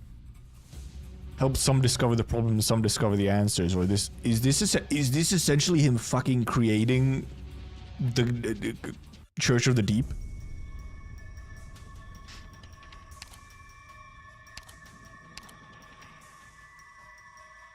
The nuclei within its skull spin. This so-called Church of the Deep is not a formal organization, at least not in the sea. It needs no guidance, no leader. What an organization. You mean you manipulate the people's thoughts and behaviors only using their faith and tenets? That's usually how a cult works, yes? How did you implant the ethereal concept of God into them, when such absurd ideas were completely absent in Aegir? Civilization could never truly burst the idea of primal worship. It awaits at the end of science, ready to be awakened at a moment's notice. The Aegir you call cultists do not know the truth. Each of them acts according to their own thoughts and ideals. Each faces their own questions and dilemmas. Oh god, it changed again? Selfishness and altruism. Flaws and perfection. Nature and civilization. Logic and unreason. The difference in strength and the shackles of form. The limitations of ethics and the future of humanity. A manufactured truth and the beautiful cycle. You deceived your followers. The nuclei within skull spin. Changed again. A scam? No. Primal worship originates from the survival instinct. Every thread of thought by every cultist ultimately leads to a single question. how to survive better. Faith? Tenets? No. Only a desire for survival. You struggle for survival too, do you not? When you preach survival in Aegir, did you ever tell them whose survival you were talking about? The survival of life itself. Just as survival of civilization inevitably involves the destruction of many more, the survival of life inevitably involves the end of many. Many species have gone extinct due to the activity of the offspring, while they gathered nutrition for the firmament. I once recorded the number, only to forget it. How many loaves of bread have you eaten, moment? For the moment Isharmla awakened, it had become a meaningless, insignificant number. The birth cries of the newborn, interwoven with the wailing of the dying. Songs brought silence. You knew the consequences of awakening the firstborn from the very beginning. A disaster for the entire ocean, for countless species. But you showed no remorse whatsoever. You even gave up on recording the number of sacrifices. Was it because you'd gone numb after taking so many lives? But numbness is no excuse for your crimes, Martus. Okay, but the wild fucked up thing is though that like if you go a little further back, Martus is kind of like not at fault here in a way, considering what he's doing is kind of just what the previous civilization wanted to do with Cerula Arbor. Like I saw him.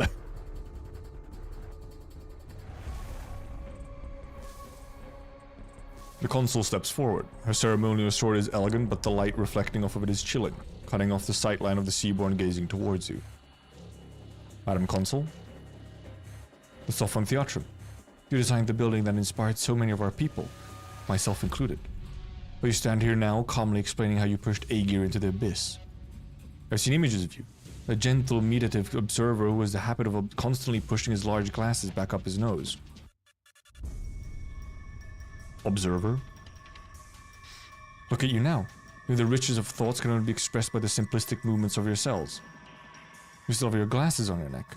Is it to reminisce about older friends whom you have no right to reminisce? Or to mock the dead whom you have no right to mock? I was wondering what these were. Okay, they're glasses. They were clearly like something that was left on him, yeah?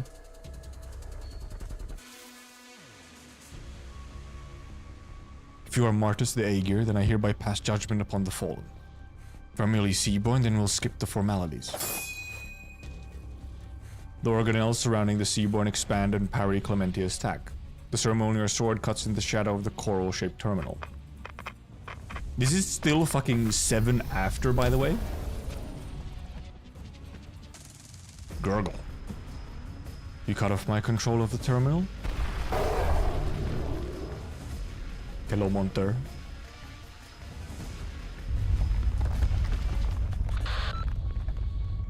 Emergency transmission. This is the 10th attempt.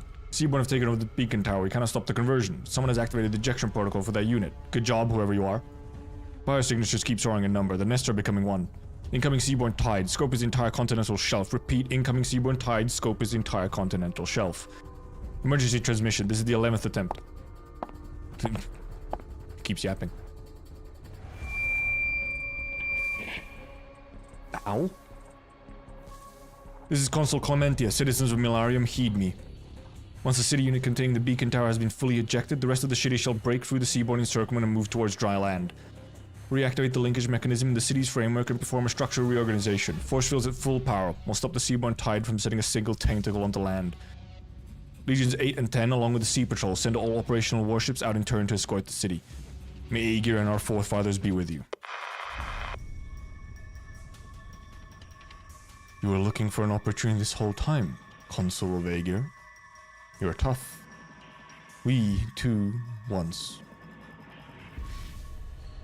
There's a lot of dot by all three. Oh, Stultifera lobby music. And the lighthouse. Is it Aegir or the Seaborn who are trying to open up a waterway? Readings are off the charts. The end of Seaborn tide is approaching us at the very moment. This is beyond the lighthouse's computational capacity. Susantidad? I hear you. Look in front of you. Those deep colors between the sea and sky are a tide of Seaborn. The wind grows quiet. There's no point in trying to estimate their numbers and scope now. Experience is better than data. I've seen the ocean like this before. Do you mean the found silence? Leave the rest of the penal battalion and the Inquisitors. Report. 2 divisions are ready for action. Aegir and drone matrices are helping us fine-tune our defenses. Aegir. Sir, the ocean. Something's rising from it. Is that an Aegirian city? The cities can come on.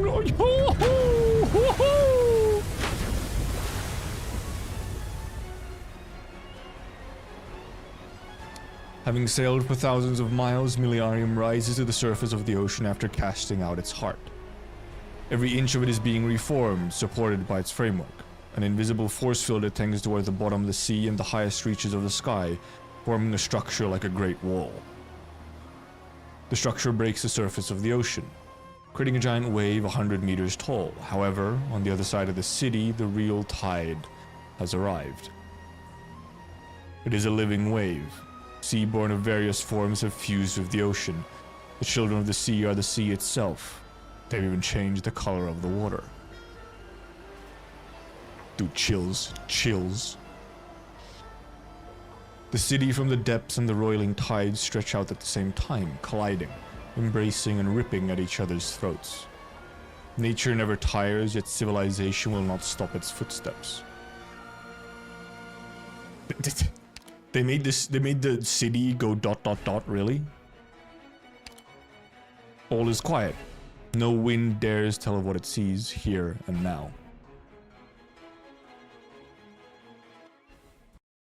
Holy, what a fucking chapter. First of all, it was really fucking long, but Jesus Christ, there was so much in there. What the hell?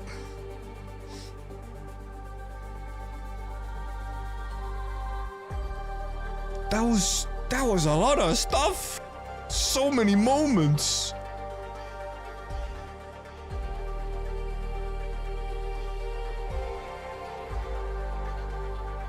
Wow. Wow-wee-wah.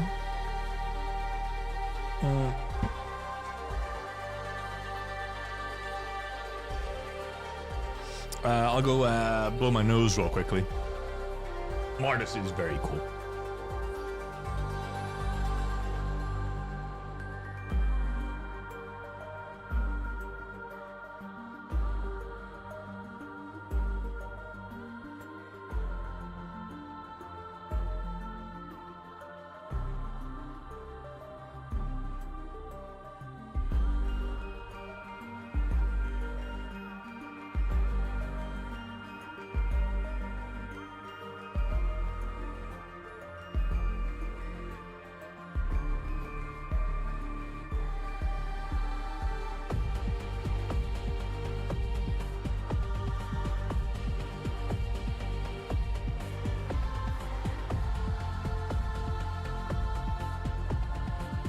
Oh boy.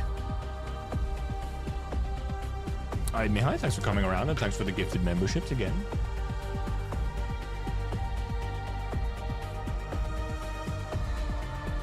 People cozy. Alright, Mars is cool, but also he kind of is sort of just like a puppet for the previous civilization. And obviously we get to learn essentially the entire philosophy behind, you know, Cerulean Arbor. Yes, it's like, oh, like, we're really not, like, debating or, like, opposing the philosophy of Martis here. We're opposing the philosophy of Cerulean Arbor, which is not his creation. Puppet of his own willing, this is true. I mean, presumably. You know, there's a little bit of energy in there with him meeting Cerulean Arbor. There's a little bit of, you know, that sort of Lovecraftian eldritch sort of seeing something beyond your comprehension and kind of maybe being taken over by it a little bit. You know? So I feel like there actually is, you can make some arguments towards it not necessarily be completely willing.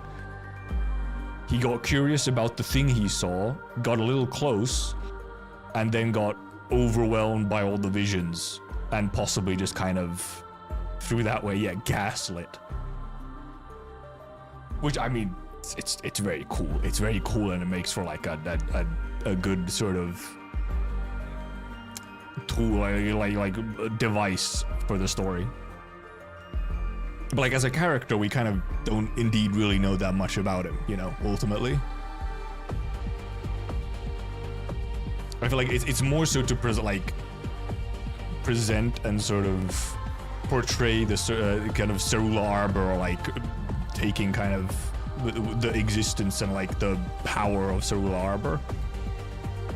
And yeah, he really was just like, hey Cal, can you like help us? I know who you are, I know all the shit. Can you just like help us? We need help to like become even bigger and eat everything. Just casually asking her.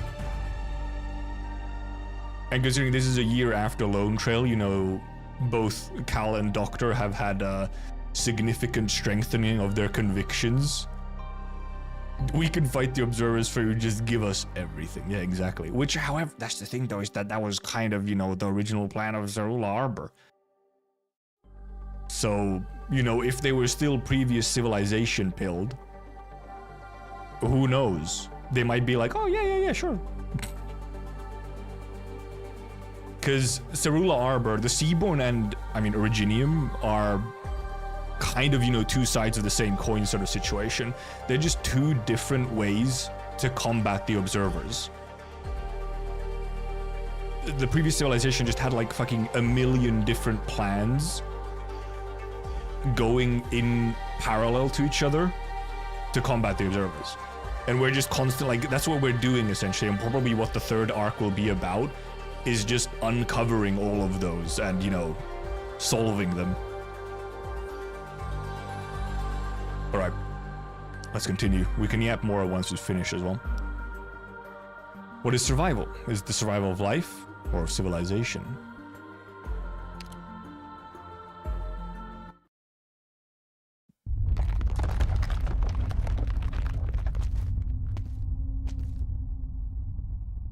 Phew, that woman nearly got me. Cassia? I've been looking for you forever. Where'd you run off to earlier? Lucilla? Oh yeah, she's here, I guess. What are you doing here, child? City unit framework needs servicing. It's a standard combat duty, but look at the beacon tower. What happened inside the city? The Seaborn have broken into Miliarium. The tower has become one of their nests. Leave this to me. You should get out of here quick. It's too risky. I'll stay here with you. No need to... Are you hurt? Yes. Must have been the Seaborn as you came over.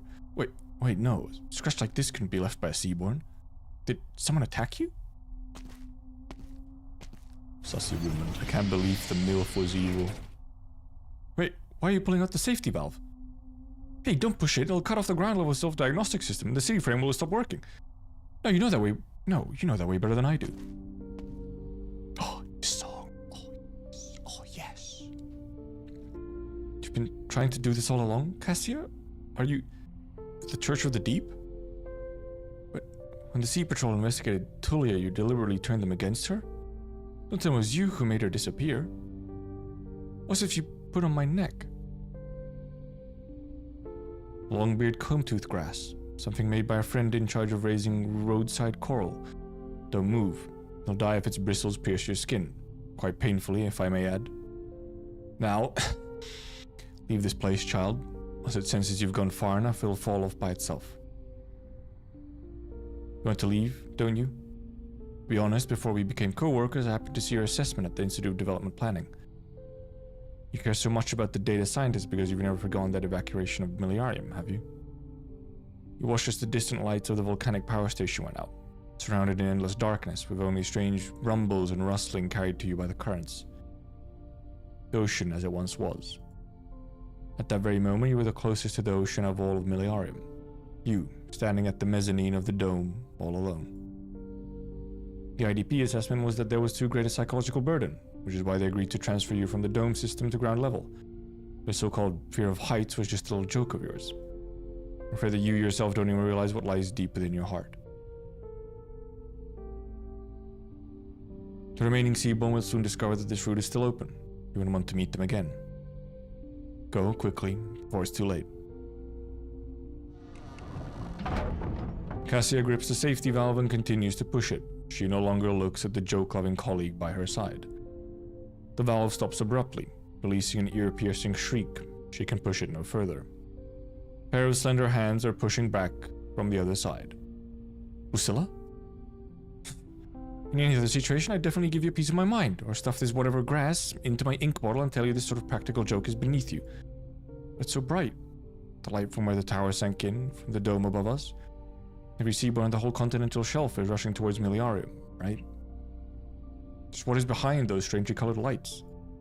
I'm not wrong, Cassia. Seaborn have eroded away our lives. I experienced the truth of that myself, and I'll never forget.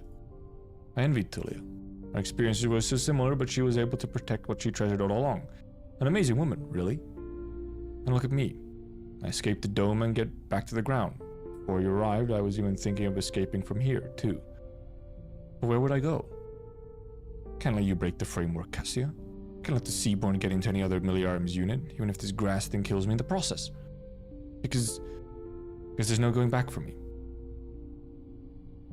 You really are strong, child.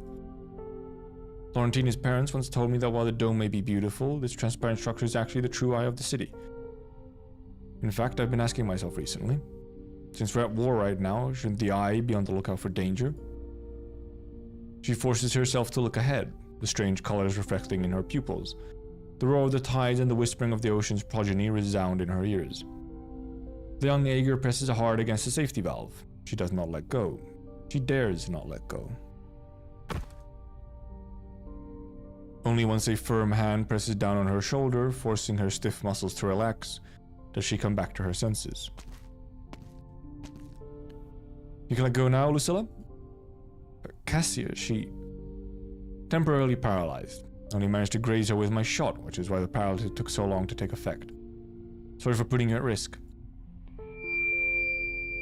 Lucilla is fucking clueless here. This is Consul Emelentia. Citizens of Milarium, heed me.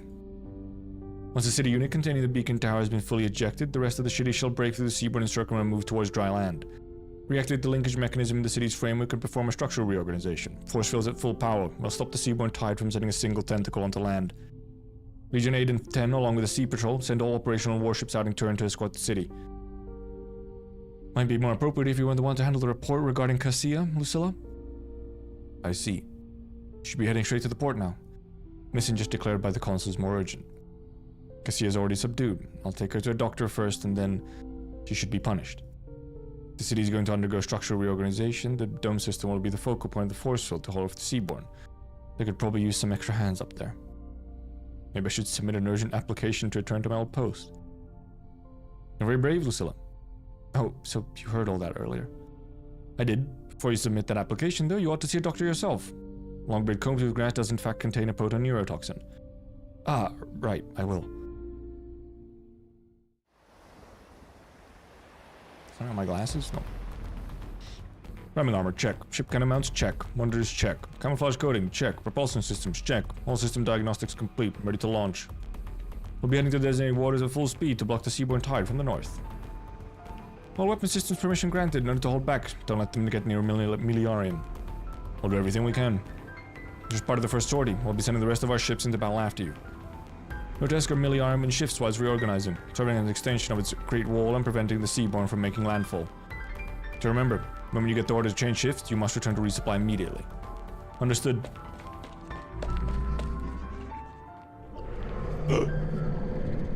Spookums. Seaborne spotted. Remaining seaborne in the city are attacking the port. Do not let them approach the warship docks. Scud. Not content with ambushing their nest, they made a sneak attack on our city too. How annoying. Glad. Wrapping around a statue? What, have the seaborne developed a taste for art since entering the city? That said, the Sorrow Drinker is hardly a masterpiece, so I don't feel too bad when I've reduced it to rubble. She's so critical. Honestly, I think it's got more charm with an arm broken off. Thanks for the glowing reviews, Scotty. Are you feeling better now? Yeah, ever since we left the nest. Good. Good to hear. It's the hunters. This'll hunters have safely returned to the city. Swordfish. Captain Gladia, you've met... Yes. I saw him. We've arrived at the right time. You must have heard Secunda's report over the emergency frequency. Infiltrating Millenarium, breaking the beacon's tower control room, murdering the weapons technology advisor of the waterway program, and finally, choosing to return to the ocean with the Seaborn. Ulpianus has not made it easy to clear him of a suspicion. Capturing or even execute him is a duty we abyssal hunters must perform in the future. Captain Gladia. But for the moment, our mission is to search for the remaining Seaborn scattered around the city units and put every last one of them to the sword. Oh, back here to peek. What must be said, I have said. You avoided answering the question at the heart of all this, Marthas. The question at the heart? From your description, everything that is tried beneath the ruins, the crimes you committed and the consequences incurred, they all seem to stem from some mysterious inevitability. But the Marthas I know was an eccentric yet gifted man. He was doubtful by nature and not one for making arbitrary decisions. He would not have rashly discarded all reason and played at being the mystic. He would have been even less inclined to reject his own existence or ignore the worth of others. Choices I have made, the outcomes I have borne. Why do you care what the past Marthas thought before he made his decision? His past choices have made you who you are now. Without understanding the reasoning, we cannot understand your existence. You would care about such trifles as well, Keltsid? The nuclei within its skull spin. I understand now. Of course you would care. How could you not? The humans that once ate the strange flesh experienced such struggle too. Was it a day or perhaps several? In the depths of the ruins, time holds no measure.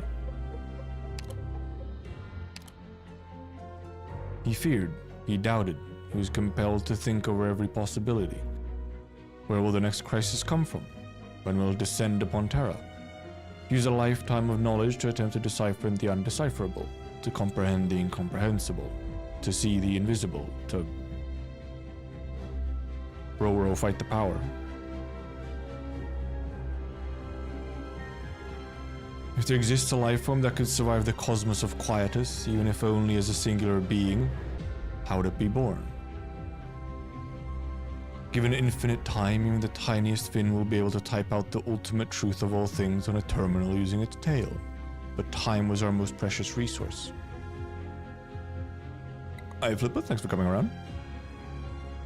Have a good veg. Admittedly, the firm before him had foreseen our ruinous prospects, but could he and his progeny continue bearing the torch of life through it all? Supposing they could, before they instinctually iterate a way of overcoming that destruction-limited time, how large a population, how efficient a fecundity would it require? Would they have to consume a patch of sea, a whole planet, an entire star system?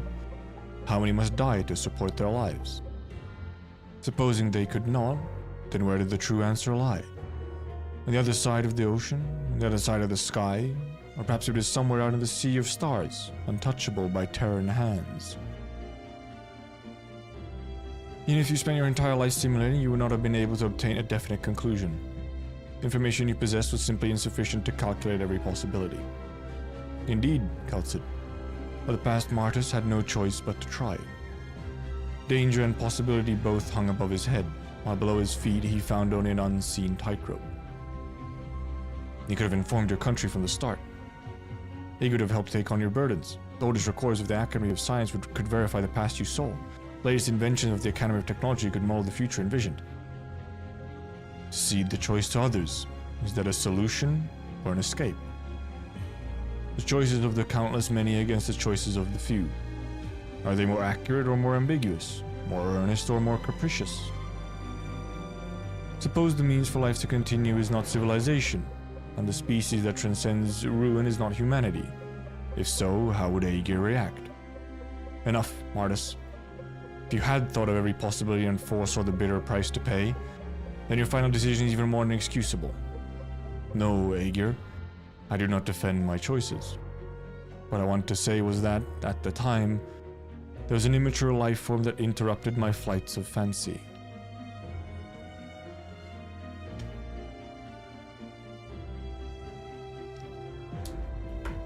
Its tentacles were minute, and its body is yet uncoordinated. Beneath its translucent membranes, simple organs could be clearly seen. Born from Isharma, it unknowingly crawled past the cabin wall and was licking my ankle happily. Was it unaware of how swiftly its death would come? Did it not know that it was destined to become one of those insignificant dots among the millions of biosignatures on the monitor? Being the progeny of a Fahrenmut, could it have not seen the frightful vision its parents saw? Was it unaware that the destiny of its entire race was only to foretell and greet ruination? It just wriggled calmly towards its foreordained destruction, acting out of instinct only. As for us, there are countless possibilities to consider before making a decision, countless trade-offs to worry over.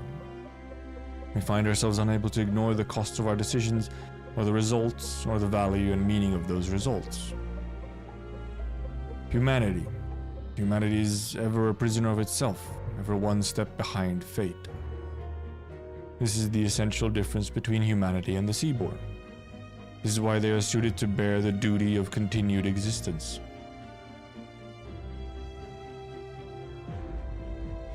He's spitting, but he's still wrong. That's why you ate the strange flesh, why you became like this, why you interfered with civilization's evolution.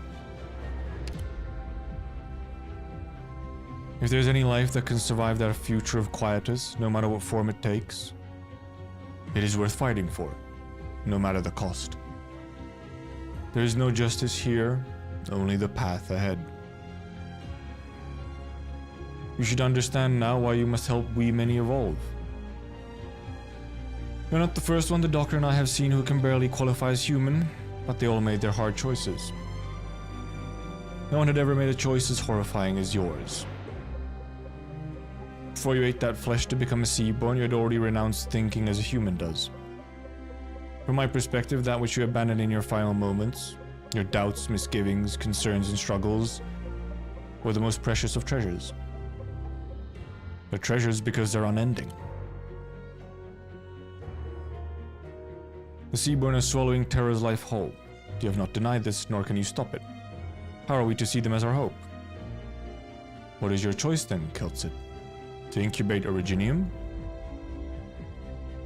The collapsed Stargate? The extinguished sarcophagi? Of the countless failed plans, is Originium the only one still in operation?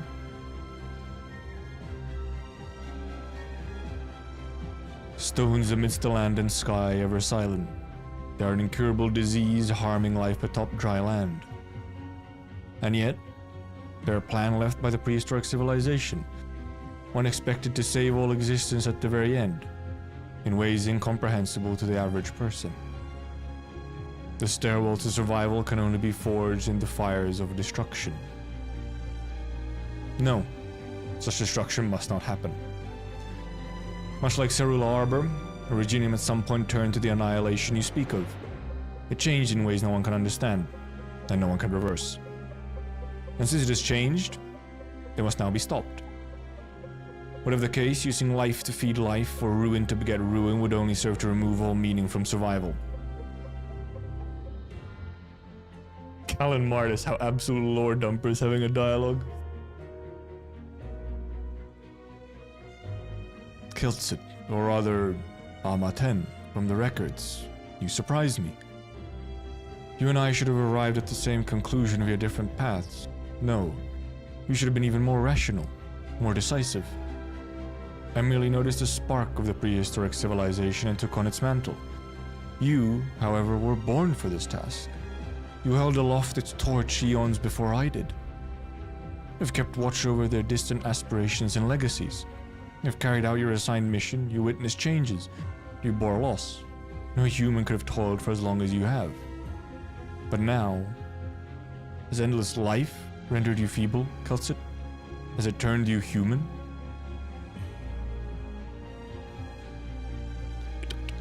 He was almost spitting, and now he's so lost in the sauce. He's finally showing his true colors. He's so lost in the sauce. He has lost the indomitable human spirit. He is wrong. You don't know Kelsit at all. Was it because of this one? Doctor, or rather, Oracle.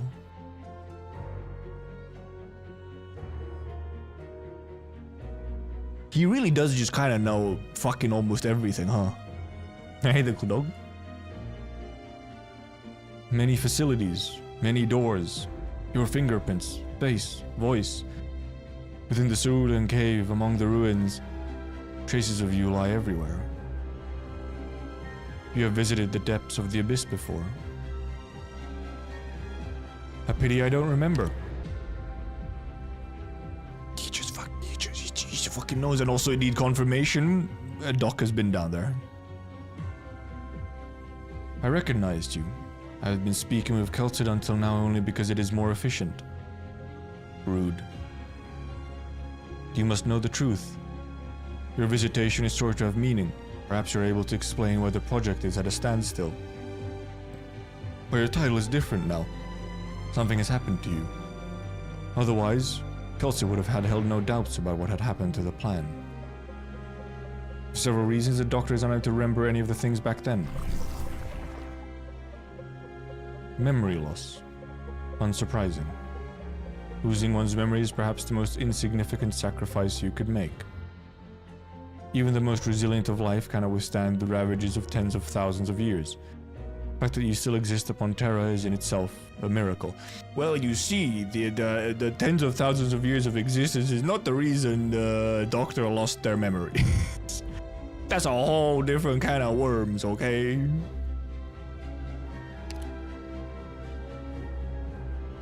What I saw, what he saw, what they saw.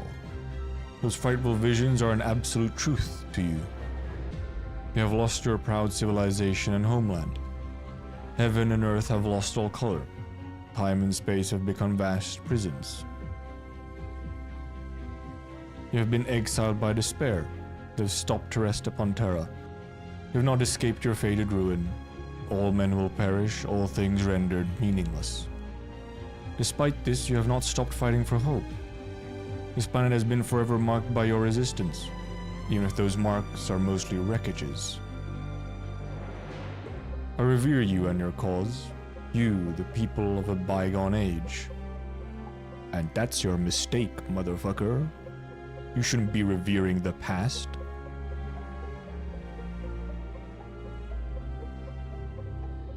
Seaborn acknowledges my past? That cause involves today's Seaborn. Maybe the project stalled because they realized the cost. Doctor, whether you accept it, deny it, or are undecided, it matters not to me. I'm not hoping to win your understanding. I seek not your approval. You and your comrades had planted a hope in the depths of the sea. A possibility, a spark. Perhaps you have forgotten it. Perhaps you have renounced it. Perhaps you now stand against it, come what may. Now, it is I who tends to this light, and I shall not see it extinguished. Rejection of our flame's kindler will not waver the many's resolution. Let's stop trying to prove ourselves. We shall return to the reality itself. We many sense the oncoming crisis. Perhaps the eye beyond the clouds has caught a glimpse of Terra's exceptionality, a sword hanging above all our heads. Eye beyond the clouds. Hey there, Sorov. Terra is but a cage, trapping countless souls unaware of the truth. Now there's a crack in the bars, a crisis, also an opportunity. Sight, sound, smell, touch, the rushing of the ocean waves. Within the cage that is Terra, the children of the sea are the most resilient race. Never have they stopped evolving. You cannot deny that we many have become the most magnificent of miracles. They will become the sparks in the wake of the Big Bang, the seeds from which the cosmos will blossom once more. They are the closest to success. Tell me, Kelsit, Doctor, and the Aegir, do you now choose humanity, Reginium, or the Seaborn? It is true that a crisis fast approaches. There's still many questions I am unable to answer, many truths that I am unable to grasp. But this does not imply that life can be reduced to a hollow concept, or to simply erase its original meaning. Do you consider this a weakness, Martis? I consider it my drive, bestowed upon me by this endless life of mine. Life's worth should be determined by the living. Seaborn are a calamity that must be stopped. On this, the Doctor and I will not change our positions, and neither will Rhodes Island. Without civilization, how can you speak of survival? Without survival, how can you speak of civilization?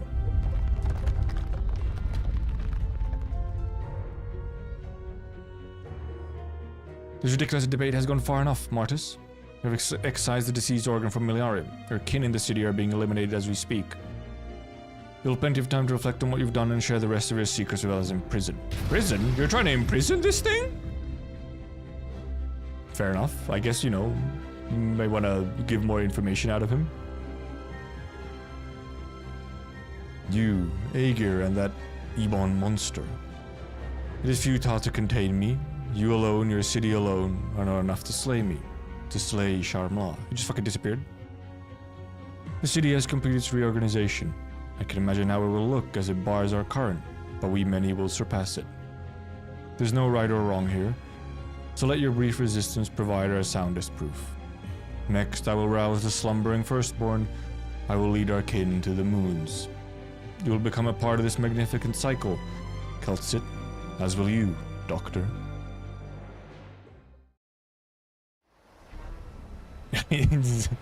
To the moons!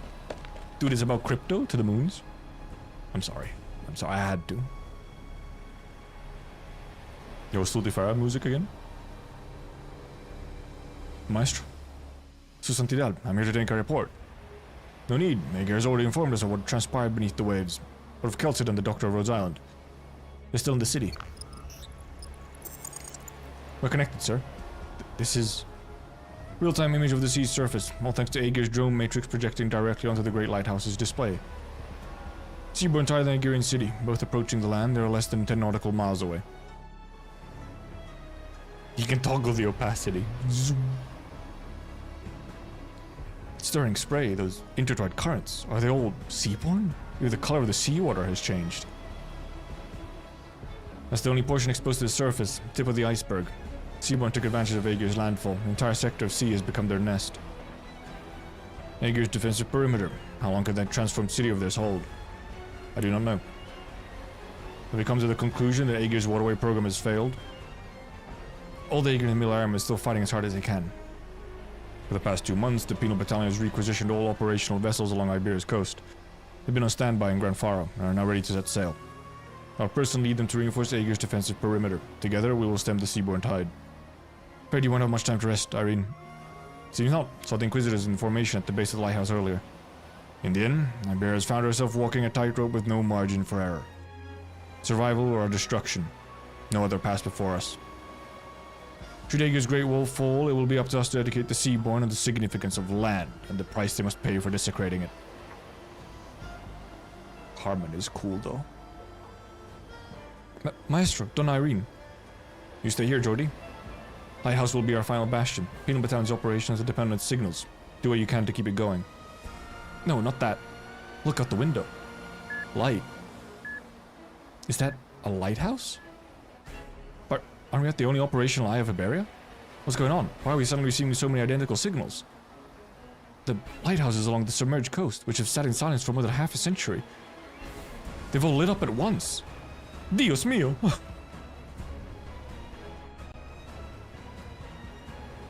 Silent technology of the islanders. What are you responding to?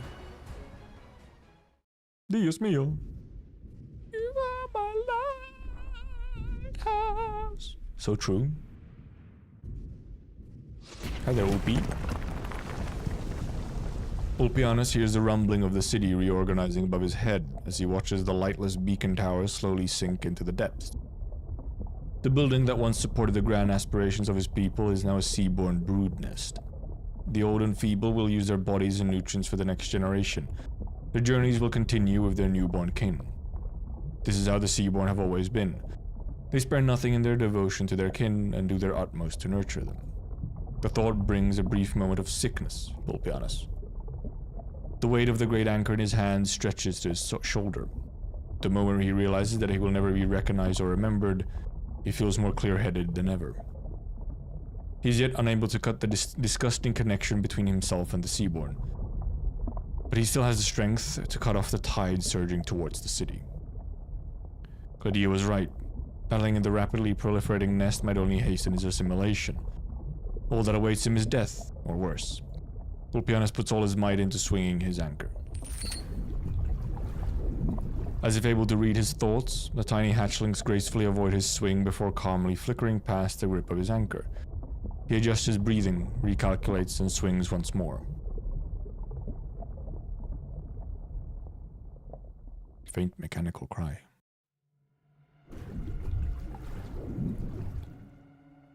An immature life form, freshly hatched, flits across Ulpianus' vision. Flips over gracefully, revealing minute yet precise mechanical structures in its belly for just a moment. Mechanical?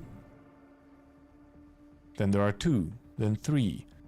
The school of newborns linked together into a fine path of light illuminating the chaotic waves. Adult seaborn of all shapes crowd around them tightly, directing the currents and protecting them as they swim into the distance. What are you escorting, seaborn? What is it you're protecting? Nutrients, life, kin, and you, Ulpianus. We many, together as one. Fucking nanomachines. As a former consul of the Academy of Technology, one at the top of his field, Ulpianus is certain he's not mistaken.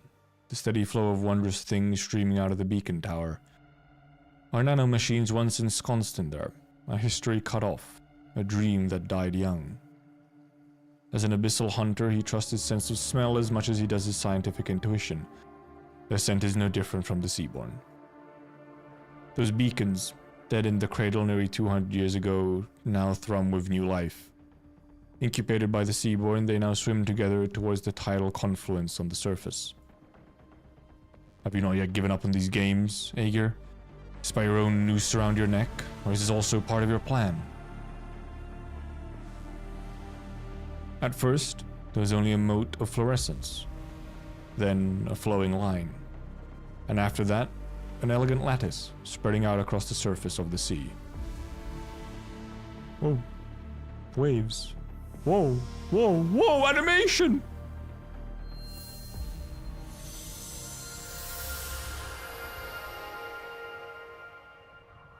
Cinema.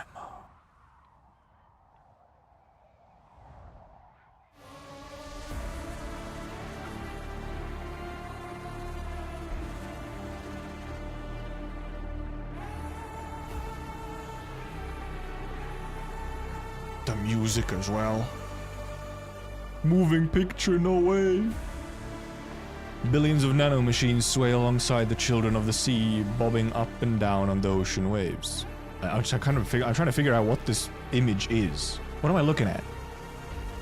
Is that the tower? The shimmer is minute yet clear, indistinct yet unwavering. The passage of light reflects about among the seaborn's bodies. The currents connect every nest scattered across the seas.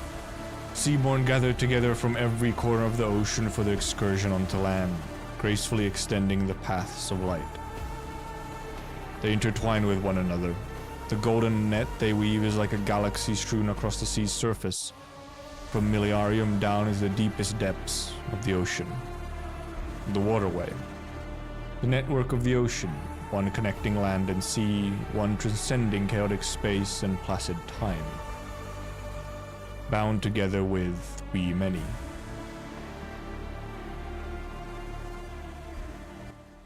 I love that they've started making these, like, just upping the presentation. Having those little animations and stuff, like,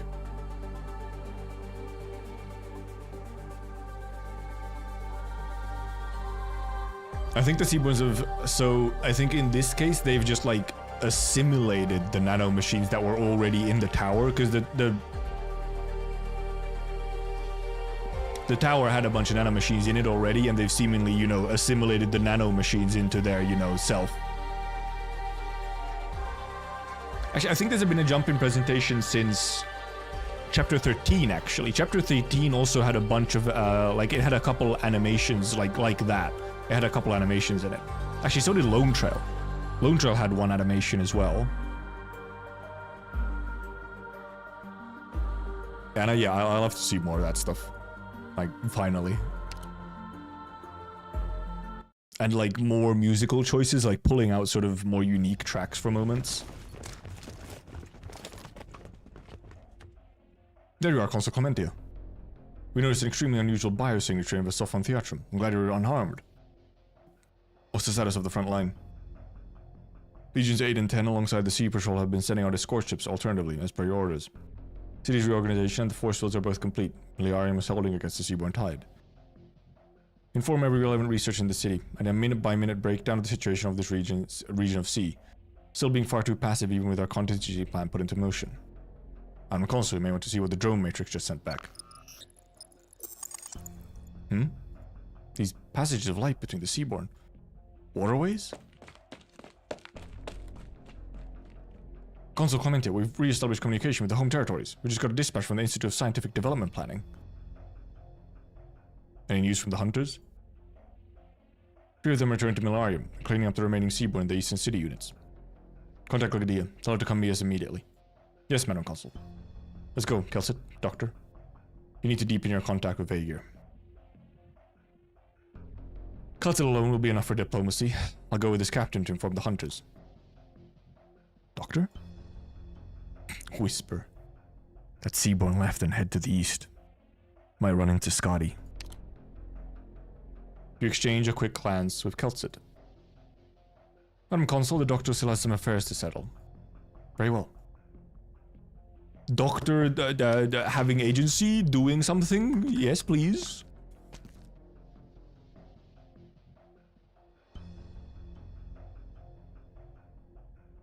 Final battle for the waterway program has concluded with the seaborne invasion of Milarium. Require an explanation, Consul Clementia. Lydia. Were any of you harmed? I see you're here too, Kelsit. We had a few unexpected encounters, but nothing we couldn't handle. Believe that as an envoy of Iberia, Dr. Kelsit also requires an explanation. I could use one myself, if we're being honest. There's someone who wishes to see you all. Little handy. The little handy moves to the center of the Pensivarium, its projection module emitting cold motes of light, slowly coalescing into the figure of an Aegir woman. Oh, it's...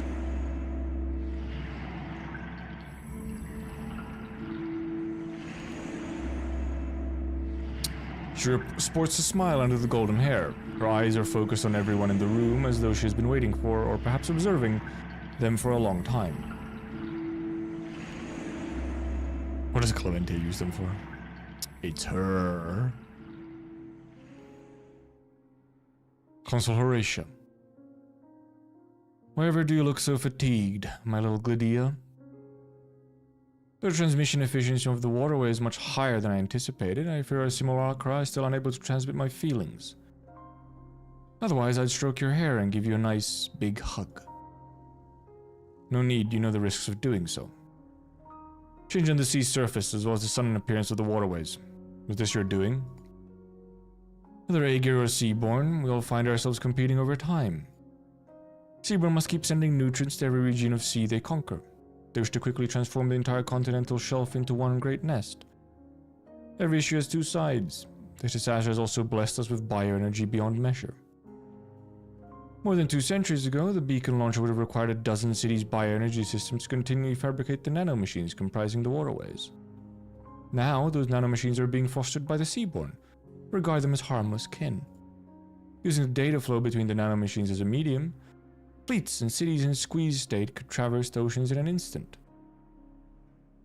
Though these machines can't take Aegir to the stars as our forebears imagined, they're more than enough to carve a path of life for civilization in its time of need. But that would mean that, for the foreseeable future, Aegir will not have a choice but to enter into some kind of symbiosis with the Seaborn, using that scum as they in turn use us. Is not one of your so-called games. It is how we will break through this siege. The term waterway, the path ahead for Aegir, has never referred only to pure waters. You have always had your doubts about the program, and that is fine. If the doubt serves only to put you in disarray, then it's useless. As Aegir is determined to open a waterway between sea and land, there was no question that it shall do so. I do not doubt your success, but perhaps there is still room for debate as to your methods. Dr. Keltzit, I presume. Consul Horatia of the Institute of Scientific Development Planning. It's a pleasure. Pleases me that there are still those on dry land who have inherited the will of the prehistoric civilization, that Aegir is not alone in our duty. I'm also glad to see you have begun our discussion with a firm diplomatic stance. Can I take it that you speak for all terrestrial civilizations, and that we can dispense with establishing diplomacy with them one by one? I too am glad to see Aegir abandon its contentment in isolation and seek our cooperation with the land. I regret to inform you, Madam Consul, that I do not represent it in its entirety. I merely understand it more than most. That said, I believe what Aegir needs now is exactly a thorough understanding of the terrestrial civilizations. You and I both know that this waterway will not be used only for resisting the Seaborn. Aegir has its eyes on every unnatural existence in these lands. It is the only means for us to ascertain the intrinsic nature of terror, and to eliminate disasters hanging above our heads at the source. Oh, this was Horatio, whoops. And I'm sure you're aware of how much such actions will be perceived by the terrestrial nations. Compared to the Seaborn, you would be seen as the more direct threat. We bear them no ill will. We need not stoop so low. The cruelest thing we could do is ignore the need of help of other tottering civilizations we meet on the road to settling this crisis. Path of Life mentioned away. Fucking mummy. Oh, she's like slightly translucent, huh? Of course, we will first help them to learn how to walk. Bottlenecks of developments, dilemmas of war, barriers of race, clashes of cultures, trends of ideology, changes in the structure of society. Over the millennia, Aegir has grown freely beneath the waves, has faced every issue a country might face. Except dealing with other countries. Slight arrogance. Faced every issue a country might face, except one of the big ones, which is dealing with other countries. It's fucking never done that. They fucking clueless, have no idea.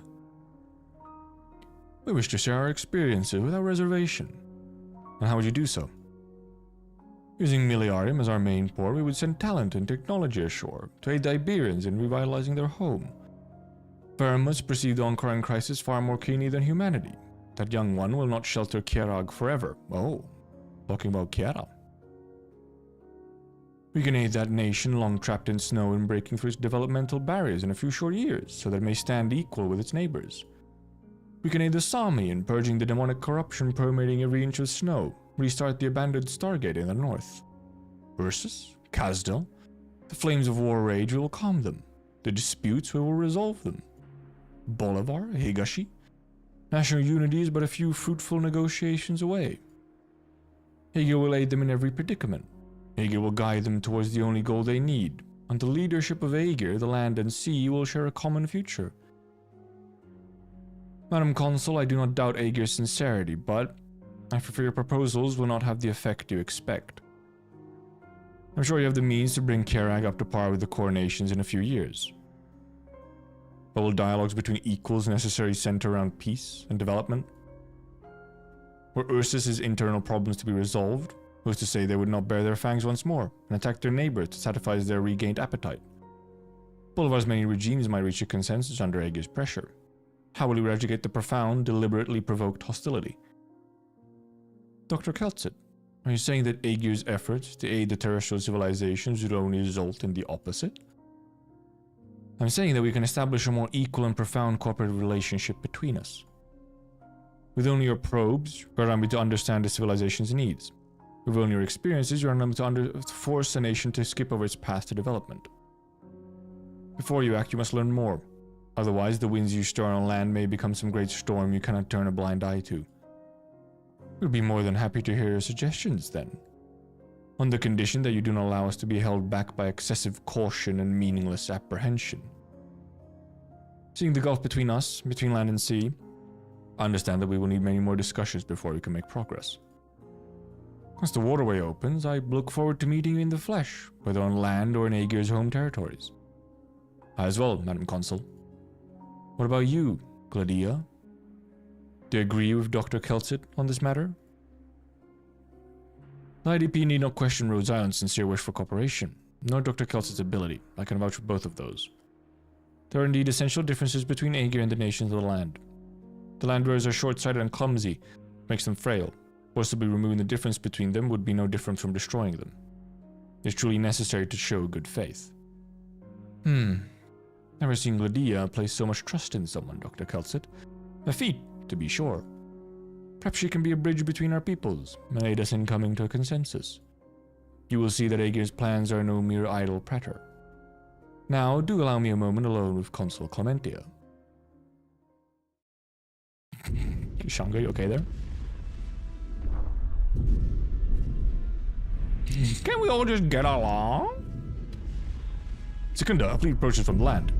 Iberia. Hail them via the drone matrix.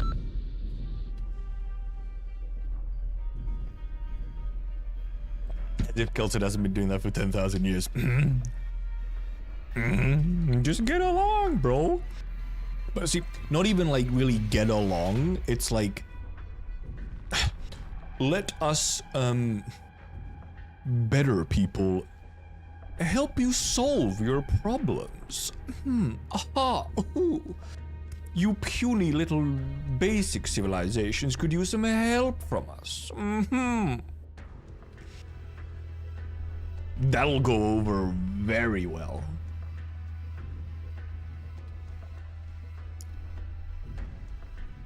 This is Perfecta Secunda of the Millennium Sea Patrol. It's me. Irene? We're currently in a head-on battle against the Seaborn, not come any closer. Your ships are too crude. I'm sorry, but they may get sucked into eddies around Millennium. You're saying that Iberia should just wait quietly on land? That is, just watch Millennium get invaded by Seaborn and let the waterway transform into some kind of god knows what, even you Aegir never foresaw? We've already talked about this, Secunda. I'll be there in 5 minutes. You can't convince the Irene. Halt all attacks. If we're gonna pick up the Iberians, we'll just have to open the access channels to the rear. Why stop attacking?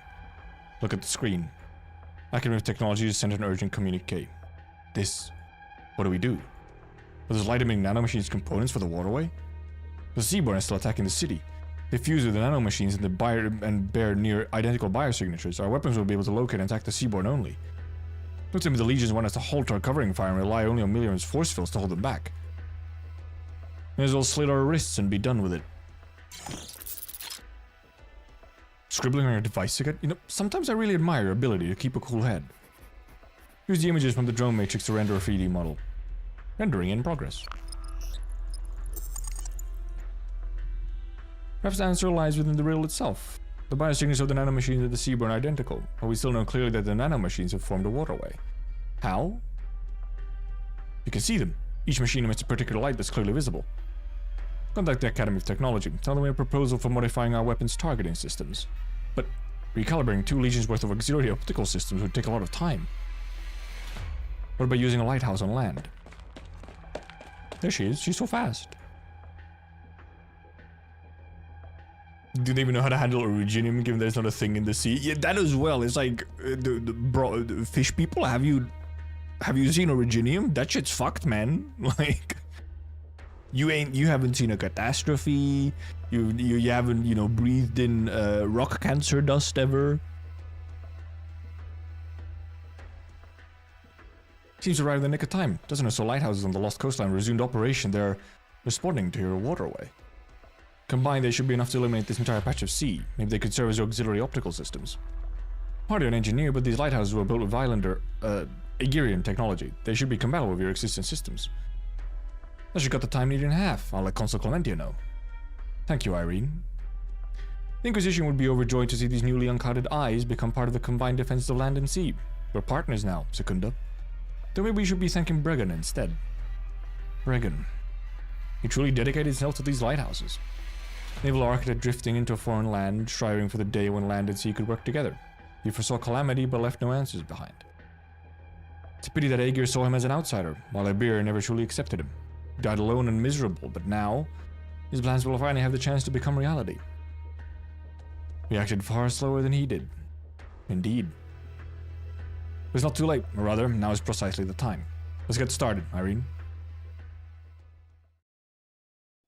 There's something on my glasses, shit. I'm still more used to you with your veil on, Horatio. So you show off your scar below your ear to let Gladys know that, as her mother, you will tolerate her setbacks just as to accept the blemish she left on your face? I'm not that strict of a mother. With her left hand on the astrolabe, Horatio's right hand softly strokes her cheek, below her right ear, where a thin scar stretches upwards, nearly touching her eye. There's a smile on her face. This is no blemish, it's beautiful. Trivial for a doctor to erase, but I refuse. Well, you can kind of see it, just barely there. MILF alert. My little Gladys was barely 5 at the time. She was taking her first career development assessment, and through this made her wishes rather clear. You don't know how glad I am to see her grown. Certainly more suited for the life of a legionnaire than in the Institute of Societal Programs, or the Institute of Scientific Development Planning, like you expected. No matter, whatever field she joins, she's sure to excel. She was born for Aegir. I remember when she was 2, Institute of the Incubation said your disposition and the nature of your work made you ill-suited to raise her, so you place her in their care. They said the same when I first decided to raise her myself, saying that again 2 years later would not change my mind. What truly pleased me was seeing young Gladys rejected as well. Wouldn't say you have the best bond as a mother and daughter, but you do have an odd kind of rapport. Alright, that's enough. My little Banter, I suspect we have more pressing matters to discuss than reminiscing about my daughter. Will you please not call me that? Very well, Consul Commentia. While we spoke, every city in the home territories has been conducting an unprecedented investigation into the Church of the Deep. As the core of R&D, Blando was able to tamper with the Class 4 weapons, but his actions should actually have been detected at some point before they were put to use. Meaning there are many behind him fanning the flames. All members of both academies who had anything to do with the weapons design, manufacture, and maintenance are receiving the most thorough investigations possible. In response, the Church has brought their influence to bear. By grasping at a single leaf, we may be able to pull out an entire rotten branch. And with Martas, no doubt we will be able to identify the Church's deepest roots. Aegir itself is undergoing a grand surgery. Surgery to cut out a festering tumor, isn't it? The waterway is open, and the fallen who corrupt our nation have been revealed. Both are of great value, as I see it. They're trying to console me over the superficial waterway program's failure. Tell me that the sacrifices Miller made were not without meaning. Why do you insist on double negatives? They make you seem weak. There's no such thing as a superficial program in Aegir, Consul Commentia.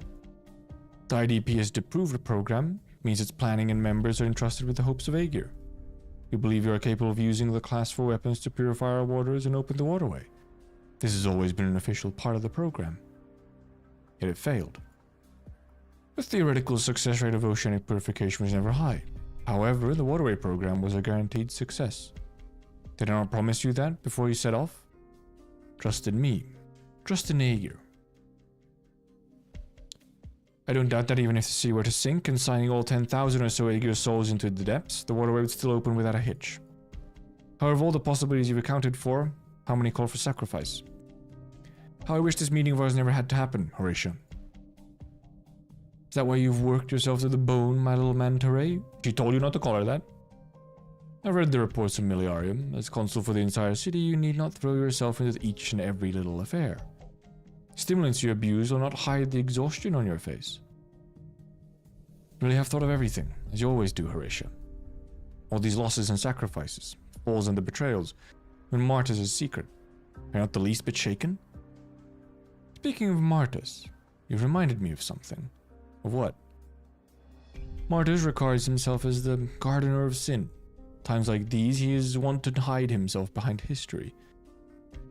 I can infer why he'd seek cooperation from Dr. Keltzit, but from the way you describe it, those discussions quickly devolved into a vapid declaration of war. I find it difficult to imagine he would be satisfied with such a failure of negotiations. That is, unless he gains some other information. We'll continue to track his whereabouts. Are you hiding something, my little Banter?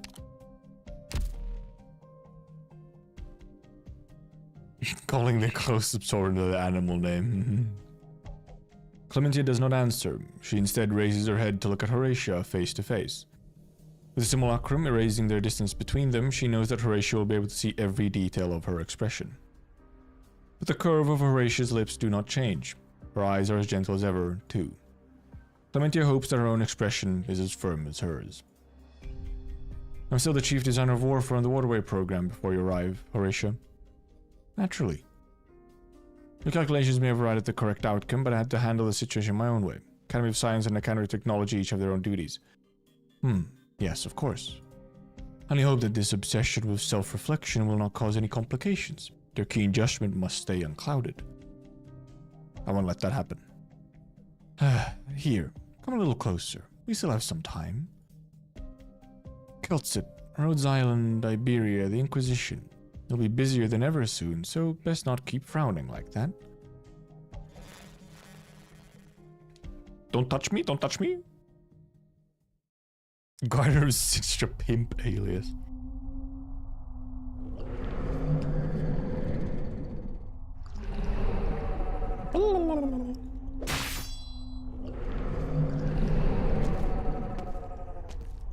Trying to run? Smart. Your kin are behind this wall, a lot of them. End of the road for you, though. What a pity. Kya? Isharmla? Isharmla. A sudden voice, tinged with surprise. Scotty turns, looking towards its source. Conical creature exuding light leaves the shadows of the buildings, shielding of the two cornered seaborn with its body. Oh.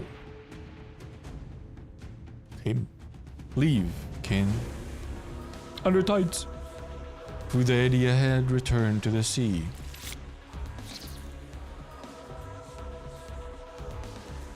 You're so honestly gentle with them. Disgusting. I'm guessing you're the leader? Our meeting was preordained, Isharmla. Huh? You know me? Scotty grips her sword tightly. Maddie, disgusting. Why's she looking like that? She doesn't look very serious here. Isharmla. From Salvian to the Grand Pharaoh, from the Stultifer to here. You scum have been watching me this whole time. What, do you see your god in me too? Are you here for family or revenge? No. Isharmla, Skadi. We are not nutrients to complete the cycle. You are its end. Our kin will not prey on you. On the contrary, they respect you, protect you. They await your transformation. They await your evolution. Scotty looks at the being's eye. For whatever reason, this monster she has never seen before seems familiar. Very familiar. The bizarre organs surrounding the seaborn disperse and surround her in turn. A shimmering umbilical cord connects her body with the seaborns. Scotty suddenly remembers when she faced the first seaborn to talk. In that cave below the church. She also experienced a moment of distraction back then. She had just been through a fierce battle, her blood boiling with frenzy, but now she feels herself uncontrollably responding to the seaborn's touch. She curses herself for this moment of distraction. Why? A natural phenomenon, one I am also helpless to resist. This is the answer, Scotty. I ate of his flesh, and he lives within you. You are he, I am he. Our hearts connected, our blood interlinked. You need not waver, you need not doubt. The kin will not demand you walk with us. Isharmla chose you to continue his life. Perhaps this is the only way he will witness what he must witness. Travel the road he must travel. What did he see in you? Perhaps. Could it be, Scotty, in that cold, dark future, in the cosmos where all things are doomed to fade away, you are the one hope, the spark, the possibility. Are you the one who bears the final wishes of untold lives?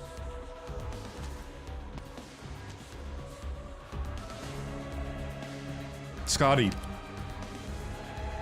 Doctor? Scotty swings her sword, her grip never once relaxed. Slices through the umbilical cord, she stares coldly at the creature before her.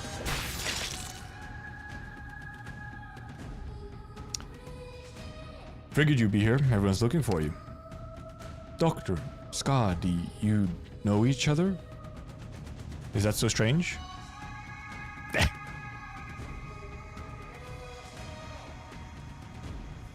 Doctor, now is not the time to be flirting, what the hell? This is for the Chaos Scottiers. She's one of my cute little operators. What is this? What is this? Oh, this is fan service for the Chaos Scottiers, honestly. I feel it's weird for him to say this. I'm gonna be real. We met on land. Yes, it was the correct one. I took the other one. So out of nowhere, actually. This is the first time something stirs the peace within the Seaborn's chest. The oddly colored nuclei, along with the bizarre organs floating by their side, begin to wave as rhythmically as the tides. It does not approach, but both you and Scotty can sense a burst of emotion. Joy. No matter if you personally took part, Doctor, no matter if what took place in the Cerulean Cave had aught to do with you. After countless years, you now stand alongside Isharma. The connection between you and the king cannot be erased. It is you who wrote this instinct into our memories. We depend on one another. The wheel of fate still turns. Surviving successors will one day meet and achieve the most improbable of possibilities. The hardship we suffer is ever present. The life we thirst for is ever present. I await you at the end point of evolution, Doctor, Scotty. I await you both. Even Marda shipped us. ... Don't give chase, Scotty. Handle things in the city first. I couldn't understand that thing at all. What was it talking about? Some kind of declaration of war. Didn't sound like that to me. You woke me up just now, Doctor. I was face to face with that Seaborn. I remembered something I felt back in Salviento. Nothing good, I presume? I hated it. What good could come from a Seaborn rambling to a human? Don't worry, I know what happened. You didn't want to listen, did you? Of course not. I have no interest in chatting with a Seaborn. It sounded like it'd been looking for you. It's a long story. So we were both being watched. It'll be you waking me up next time. Don't worry, Doctor. I'm Scotty. Missile Hunter Scotty. Rhodes Island Operator Scotty. Always have been. Doesn't matter if that thing comes looking for me or you. I'll cut its vocal cords before it can speak. Remember who you are and it'll work out. Tide's coming in outside these walls. Sounds like it won't stop for a long while. King gave his blessing to Scotty, Doctor. No, oh god, no. The shippers, they have ammo now. Even more. Can't believe there's also a little handy. What the handy up to? Alright, that was after, right? Yes. This has no story. Just imagine that we I guess we did get eavesdropped, yeah. Just imagine that we play this and it's like, oh, whoa, Kino, boom, boom, boom, bing, bang, bang, bang, bang, whoa, cool weapons and everything. Without walls and barriers, there can be no civilization. The Stray and the Companion. Kindred spirits tread divergent paths, adversaries walk together. Because yeah, there was no like story in that little special like map. Gentle male voice. You really mean to return? Finally found out that man's whereabouts. No matter who he is or what Vulpo hole he decided to hide himself in, he heard our daughter. He needs to pay. Then we come with you. I don't care if it's a familia standing in our way. Cruel catastrophes, endless tides, or fire raining from the skies. We'll face them together. Would the shrine be alright with you? Alright without you? Relax, just killing a few people. Long past time for those bastards to head to hell. What the? Oh, Jesus Christ. Okay then. Okay then. Oh yeah, is this... Because I was wondering, yeah, because, you know, Familia and then the shrine as well. Suddenly Suzumam? What? Huh? What are they doing here? Then it seems you must part once more. Heavens drink their fill, sky besought by sakura, drunken clouds stumble. Is that a haiku? It's got a good rhythm, perfectly suited for reciting while swinging a sword. You talk about things out of nowhere, yeah, what? Huh? Suddenly Suzumam and Suzu... Why were you fucking Shirakusa suddenly? Are we in the correct event? Where are we? The hell, man? Why are you crying? An assassin gets revenge for her daughter by crossing two big familias, so she's forced to flee to a distant country. Many years later, she has to leave behind her gentle husband and re-enter the storm, all for her daughter's sake again. When I think about the people in real life who live like that, I can't help it. The way I see it, the movie should be from her point of view. I hope I not gotta remind you that this film's supposed to be our familia's business card in the new city, and we're supposed to be reviewing it together. We gotta control how the city looks at our boss and our businesses. Thought it was said it was great last time. Great? Why'd that killer lady show up out of nowhere? Cruel catastrophes? Endless tides? Fire raining from the skies? Who wrote this crap? Sure, the Colombians poked a hole in the sky, but they never heard of no fire raining down. When is this supposed to take place anyway? When are you gonna learn to have a little bit of perspective? Cold-blooded killer putting down her blade for a peaceful tomorrow in Nova Volsino thanks to our familia's influence. Can't get more with the times than that. Yeah, put it that way, the film's even more crap. But you're right, as long as it's to the Signora's liking. Hey, which bastard touched the switch? We under attack? No, look at the screen. I guess, okay, so now we're in Ryan as well, so we're gonna getting... What, Aegir, I mean, this is essentially... So this is this just the ending to one of the Keltsit ASMR yapping sessions? Where Aegir contacts all the other nations out of nowhere? Just that? Oh, holy shit, Mr. Tin Man. My beloved Mr. Tin Man.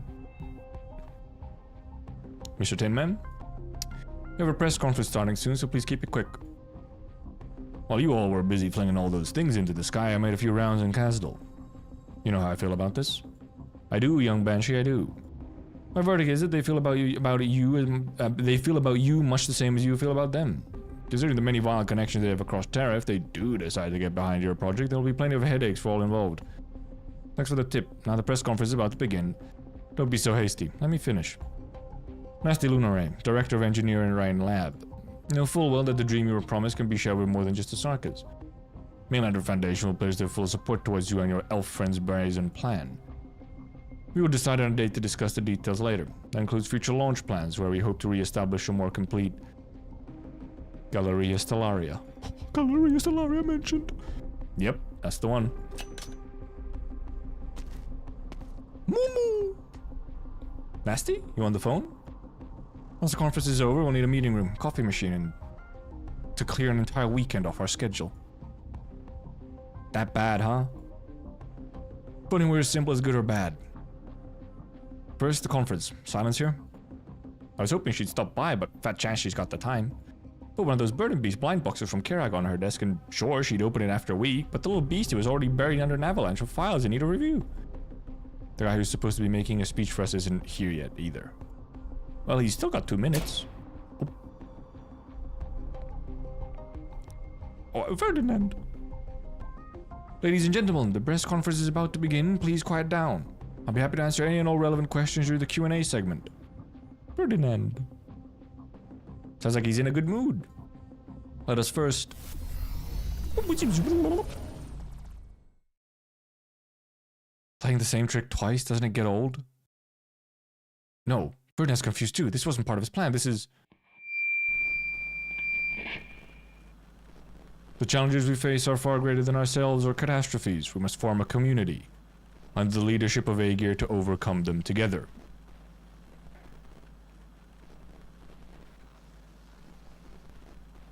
The leadership of Aegir. Uh-oh. They won't like that. Repeat. In Aegir broadcast all surface-dwelling peoples, we ask all of humanity to set aside your conflicts and prejudices and join in Aegir in building the bulwark together. They're just ignored. The Matrix has broken through the blockade and swept past the sea. Essential information and calculation results are about to make landfall. The challenges we face are far greater than ourselves or catastrophe. We must form a community under the leadership of Aegir to overcome them together. Just fucking ignored. Under the leadership of Aegir. You're still looking towards the land, Dr. Keltsit. Like a mother, anxious about the child she had to leave behind. Child, is it? One brief communication delivered knowledge that countless others have given their life to no avail. Geographical data on the phone hotlands beneath the ice field, and images from even further north of the continent. One way of showing goodwill, I suppose. To share knowledge is natural, while showing goodwill takes intention. Fail to see how the two are related. It was essential to thoroughly evaluate the extent of shock this would be to our terrestrial friends. With these not urgent times, we really should have been more cautious. My concern is that... Oh yeah, it is also, it is the same music as well. There are immediate dangers more worthy of our attention. How much longer do you believe Miller can hold, Consul Clementia? With our fleets taking shifts, we can keep continuous 24-hour covering fire for a week. There have been no major changes in the Seaborne's movements. As the energy supplying the force fields dries up, the stopping power of our weapons will also gradually dwindle, but this is not our desired expectations. The city can hold for another half a month, no more. How long will it take reinforcements to arrive from the home territories? A week. The countless nanomachines have established steady information flows. Compressed fleets and cities can speed through them, traversing the oceans in an instant. However, assembling our forces will still take time. A week. How quick? You need to hide your worries, Dr. Keltsit. The essential difference between the ways we and the Landwalkers think. Simple sincerity is insufficient for reaching effective bilateral cooperation. On the one hand, we hope that reinforcements will arrive as soon as possible. On the other, you worry that the subsequent contact communications will be outside your control. You're worried that Scotty and the Doctor have deviated from your plans. You already know Scotty's secret then. My little handy happened to record a chance meeting between Scotty, the Doctor, and Martis on a street corner. Compared to discovering the secrets of their identities, controlling who knows what is much more difficult. An abyssal hunter with a firstborn within her, and a predecessor scientist to witness the rise and fall of the prehistoric civilization in person. They are both of great import to Aegir. Based on simple evolutionary logic, the firstborn would not have chosen to entrust the future of its kin to its killer. We still have no idea how the Seaborn will become the final answer to existing ruination. Even with missing memories, the Doctor still bears that mission. How the so-called death of all things come about, what can Terra do about it? We must find out. Scotty and the Doctor are, without a doubt, the key to Aegir's solving of the riddles. Scotty will face her blood, the Doctor's duty will be fulfilled, but it should be their choice, not somebody else's scheme. For that once Aegir learns of their identities, it will devise ways to exploit them. Horatia asked me earlier if I was hiding something from her. How did you answer, Madam Consul? No need to worry, she does not know yet. You truly treasure Scotty and the Doctor, don't you? And when they're confronted with a disaster threatening to wipe out civilization, you still wish to respect their choices. This is no time for us to hesitate. Can't hide this from Horatia forever. I presume you have a plan then, considering you're hiding this from her at all? I've reached an agreement with Gladia. We'll take over all abyssal hunter-related research in the name of the Legions. Sure that the hunters will not be put in circumstances depriving them of a choice. As the Doctor and myself, we hope to go deeper into Aegir home territories, solve these mysteries by ourselves. Fear that we will need an Aegir guide. Well then, it would be my pleasure. Setting up the next event. That was like a little glitch. Cassie will receive the punishment she deserves. Meliharm's incubation chamber has been moved to safety, so as long as the city doesn't fall, the child she left behind will be born safely. They'll be raised in the Institute of Incubation. I know what you're thinking. The fate of a Church of the Deep cultist isn't worth calling you over for. You still think that everything will end in ruin, Mr. Avitus? Still believe in history. Once written, it can never be changed. Your tragic victory is destined to be another page in its annals. I'm glad to hear you say that. Let's get down to business, Geordie. I met with Consul Clementia. I confessed everything. What I was thinking, what I did, what I saw but never spoke of. I accepted the tribunal's interrogation, but they did not believe I deserved to be labeled fallen.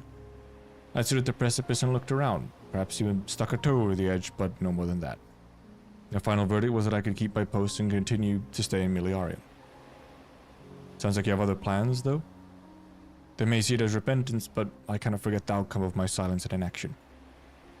I'm not arrogant enough to believe I could have effected an entire military campaign on my own, but what if I'd reported Cassia's unusual behavior?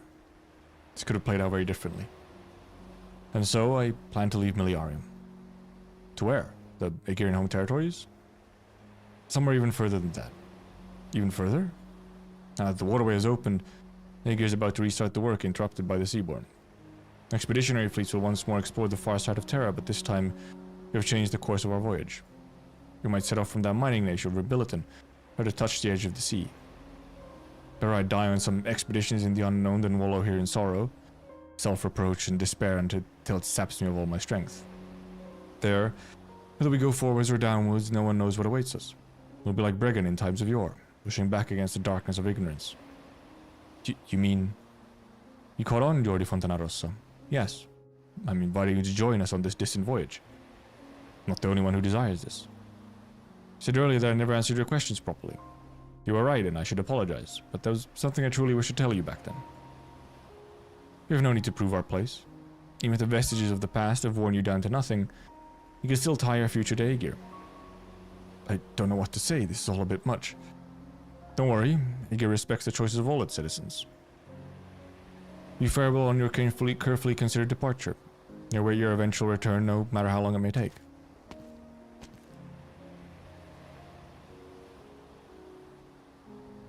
What is hello there, Super Schumer, what is bro on about? Maestro, today's maintenance work on the lighthouse should be finished. Is there some sort of issue with the others? No, I'm just here to watch the sea, like you. I heard from the other Inquisitors that you kept making time to come to the coast, even while we were in Miliarium. Ibir threw a stone into the sea. We were worried it would foment an unstoppable wave, but what was even more worrying was that it might sink in silence, with nary a whisper. Fortunately, the stone stirred up the ripples we hoped for, and Ibir was able to see the circumstances beneath the waves, and in so doing make up its mind. You performed your duties as envoy admirably. If there was ever a time in your life to stand tall with your head held high, now is that time. Yes, sir. Maestro, I've been thinking about returning to Gran Faro, going back to the chapel and where I used to live with Uncle Thiago. You should have seen Thiago one last time. We live in an age of regrets. You see the Inquisition as the source of those regrets, I cannot refute you. If you have things to pack, Irene can help you. What? No, that's not what I meant. We're just thinking of going back to have a look. In other words, you haven't yet made up your mind. Yeah. You told me earlier that the Inquisition letting me return to Aegir was a test. Am I not? On the contrary, Jordi. Do not mistake bewilderment for momentary hesitation. You have lifted your lantern and clearly seen the fork in the road before you. You are merely weighing your choices before choosing which path to follow. The sea fog is thick. Both routes seem slick with mud. But you're not the one to be criticized for this. Jordi Fontanarossa, if you choose to follow that Aegirian scholar into unknown waters, the Inquisition will not stop you. Strength of the waves crashing against the shore will not change because a single clerk leaves or stays. If you choose to stay ashore in Iberia, you'll carry responsibility that are far more exhausting than you're used to, but also much more important. Those are the expectations Iberia has for you. The choice is yours. I understand, Maestro. By the by, Irene mentioned that you've been suffering from severe insomnia these past few days. How was last night? GF worrying about BF? It rained rather heavily around midnight, without a star in the sky. At the crack of dawn, there had been about 2 or 3 urgent situations I had to handle. But overall, a rather peaceful night, all things considered. Just a couple emergency situations, you know? Just a couple. Do the Seaborn dream?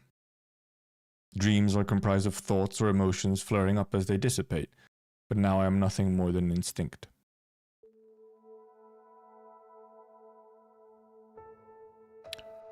Why? This scene again. Following the unfathomable passages in the ruins at the very end, a great beast gently sticks a tentacle to the bulkhead. What is it waiting for? Perhaps also this music? I walk forward, passing through the shadow of the cerulean tree until I am before him. I extend a hand. It's him. Unknown language. Warning. Deep sleep procedures will commence in 3 minutes. Real-time translation programs will soon shut down. Please provide all necessary instructions as soon as possible.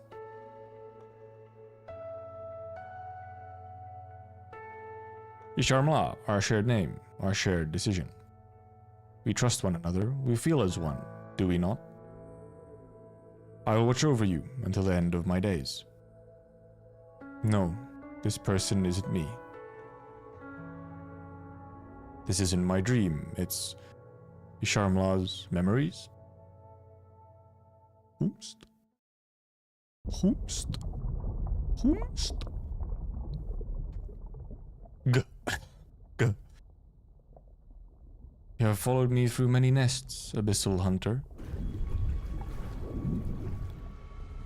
The reinforcements from the home territory is about to arrive. Confrontation between your kin and Aegir's legions will soon intensify. You choose this moment to depart? Your front line has already advanced onto land, Seaborn. Why choose to turn back and return to the abyss? How is this conflict connected to the reawakening of the Firstborn? Look at him. You're an astute man, Hunter. I merely discovered your existence before the others. You left evidence in Isharmla's body. You're the Church of the Deep's founder. You sought refuge in the shadows to seek traces of me? Only a shadow may merge with shadow. But a most interesting hunter. What do you wish to know? Everything. I know you, Hunter. You're a Skadi's comrade. Has Aegir refused your everything? This nation has refused too much, so much so that it's dug its own grave. Your schemes are far too obvious. I never intended to hide them. I fell in order to obtain answers. I can tell you all you've longed to know, Hunter. Regarding my next actions, regarding the sealed passages in the ruins embedded in Terra's mantle, regarding how the other Firstborns will awaken, regarding Aegir, regarding the next doom to greet Terra. We kin are selfless, we kin are devoted, we kin wish to share everything. The only requirement is that you become one with we many. Ulpianus meets the Seaborn's gaze. It has no face, but he can tell that it is observing him. Through its transparent membranes, past the faintly leaping nuclei, Ulpianus sees his own eyes. You said you fell earlier. No, Hunter. The conjoining of flesh is not enough. Turn endurance to acceptance. Turn humiliation to elation. You must trust the kin. Trust your own instincts. You must take up a duty far beyond imagination. The duty of we many. Perhaps you will learn the full truth in our embrace.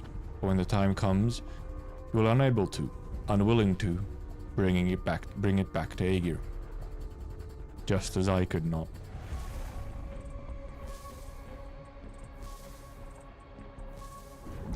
Slight confirmation that you know. Maybe what happened to Martus. The Seaborn passes Ulpianus, swimming ever deeper into the nest. Its back quickly disappears from you, leaving only the nest before him in full bloom. The contaminated coral shimmers in its multitudes. Countless fantastical life forms flit between them, using its glimmer to dispel the darkness of the depths. They grow, they form tides. But Ulpianus ignores them. His gaze passes over a golden sea, where every scar, every inch of flesh, every cell, every chaotic waking dream, it falls somewhere he cannot see, the deepest recess of his own self. Ulpianus follows along.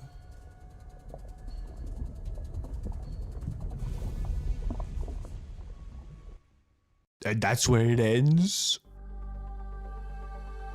Ulpianus going all the way? No. I don't know if he's cooking or if he's cooked.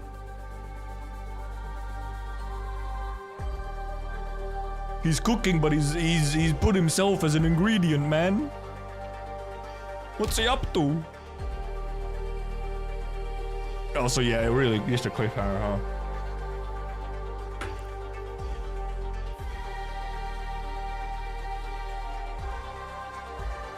Yep. Dude, I love the fucking let him cook emote, man. Let him cook. Goddamn. Fucking lore and a bunch of setup for, you know, even more.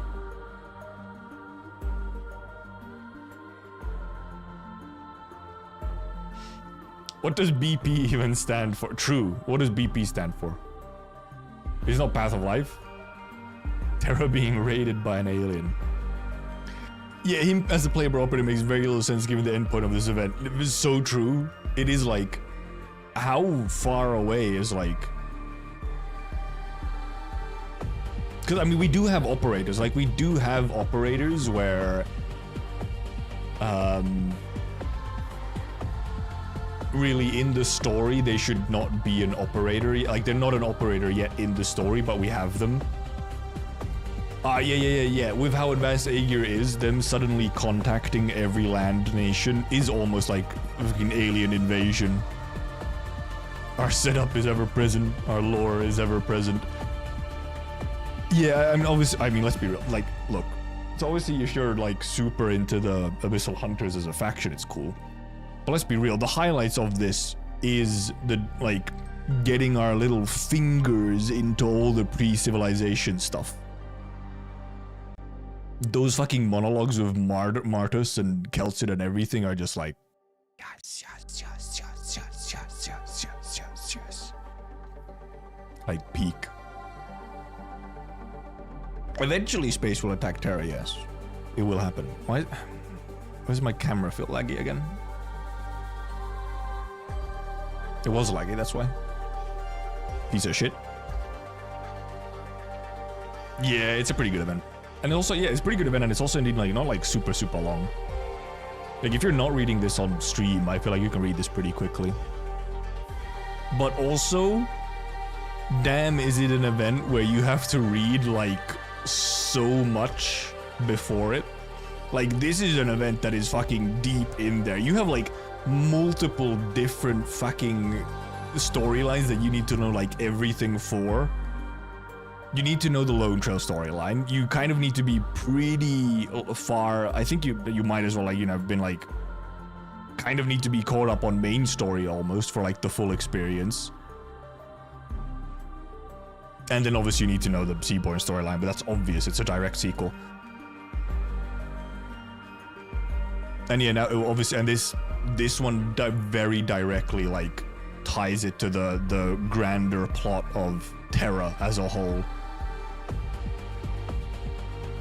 But yeah, so yeah, it does indeed. However, it is like maybe I kind of understand why it's not like a intermezzi. I mean, it should still be, but it is in that way a little bit smaller. Like, it is, you get some big stuff in it, but a lot of it is setting up like more final confrontations and like setting up. It's very much about Aegir finally, you know, contacting and coming out of its shell and making contact. And then, you know, getting to know a little bit more about the Seaborn and kind of setting up the final conflict with all of that. Not like to walk a take as a new player without guidance for what to read when. Yeah, no.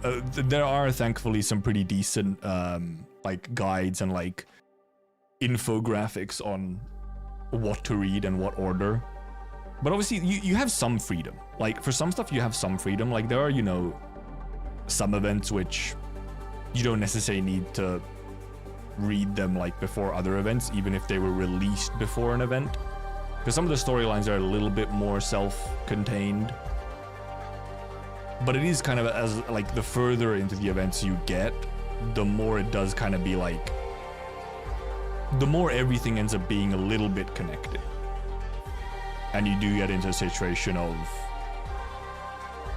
you grab onto a lot more things when you have read like almost everything and are aware of everything, which is both really cool, like it's rewarding when you're caught up with everything, But fucking hell, man, it's impossible. It's so hard to try and then convince someone new to hop in. Because damn, that's a lot to try and guide them through. Or to have them read. Especially like, you know, especially if maybe they're like not, like the thing is like, you pretty much have to have them already be interested. You can't just like, be like, hey, I really like this thing. You should try it. It's really hard to just be like it feels like you have to sort of vibe check the person of, do they have the correct form of brain rot where they will enjoy going through loads of fucking text that slowly links together. Multiple books worth of story, many, considering some stories are the length of books by them fucking selves. Chapter 14, Chapter 8, Lone Trail, Near Light. The longest stories in the game are the lengths of books. Telling the cute girls in stylish clothes. True. It is like, so sometimes it might be like you have to like bait them into getting into it. But the thing with like baiting people to get into the story like that, with like, you know, like, oh, the gacha or the cute girls or whatever. I feel the problem with that sort of thing is that it's a very shaky ground. Like, it's a bit of a risk. They might get into it a little bit and then they fall off because they actually maybe don't vibe with it and they maybe don't like the sort of form and the presentation. And because let's be real, the presentation is not like the best. Arknights can be hard to get through, like to just sit there and read. So like, it can be a little rough. Where I think it can be even like, I sometimes even start thinking it's reasonable if there is like someone who you kind of know doesn't want to read a fucking shit ton. It can even be reasonable to like have them go through some events, like some of the maybe less important events, have them go through those through like the good summaries and stuff, so that they can get the information from them that's like important for future stuff, but not have to read for 5 hours. And yeah, next new event should be Pepe, but we have some reruns and other stuff before it, so. Last person I got to try the game was on board because they liked the character designs, but ended up being a full-on story skipper and lost interest on chapter 9 or 10, where stages become somewhat harder. Yeah, see, exactly, like, it's very easy if you like bait people to get on. Indeed, it's very shaky ground, like, because I mean, for some, so obviously there's some people where, because obviously there's a pretty decent amount of people who obviously actually really only care about the gameplay. They think the gameplay is amazing and they're really into that, and you know that keeps them here, which I mean, cool for them. But like, goddamn, if I was not invested in the story and the world building and whatnot, I wouldn't be here. I would not be here. I would not have lasted like any time at all. And I feel like it's almost like, I feel like, I don't know, especially almost within like, not to toot my horn or whatever, but I feel like especially within like content creation for Arknights, there is barely any of like the reading, like lore, like story focused stuff, other than yeah, like summaries of stories.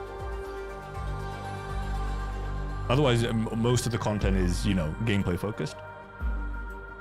Or this on Christmas again. Played since first year. Yeah, I'm also a year 1 player. I mean, I started like 2 months before first anniversary, but technically a year 1 player. Only allowed to toot horn if she's E290. Okay. Good bit.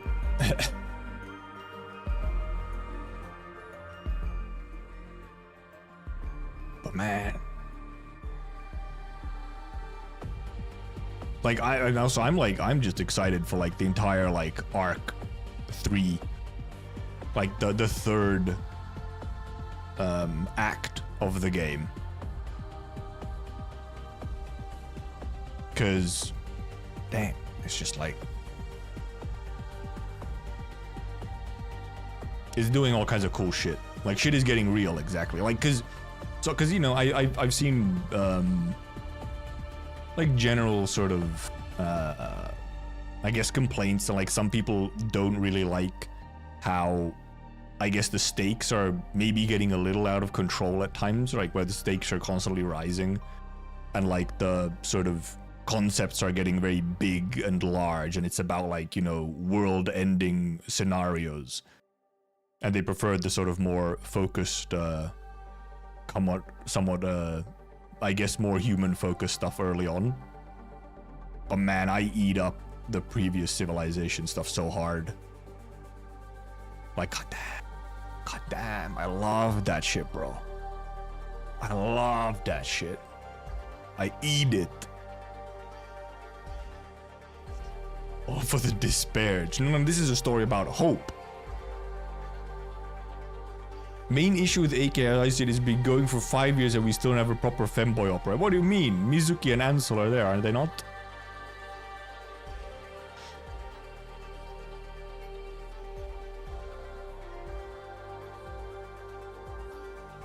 Yeah. Yeah, good event. Good event, and indeed, like... Side story, by the way. They aren't even cross-dressing. No. Cross-dressing doesn't have anything to do with being a femboy, okay? You can be a femboy without cross-dressing. Separate concepts, okay? Not mutually inclusive of each other.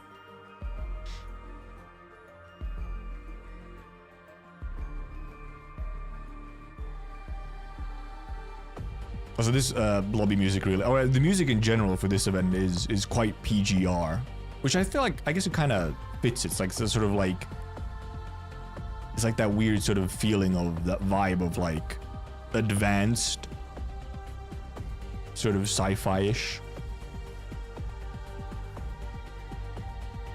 Narwhal, yo, Narwhal, Underdimension, vibe of life, true, so true. And I got all the medals. Got all the medals. Look at that. Look at them little squid boys. Look at these squiddies. Icky, ew, squiddy. Critical lack of playable Wakaramaline. Truly, that's the big issue. We don't have huge Banshee MILF. 72 EX stages. Well, you have 15 hours to do the EX stages.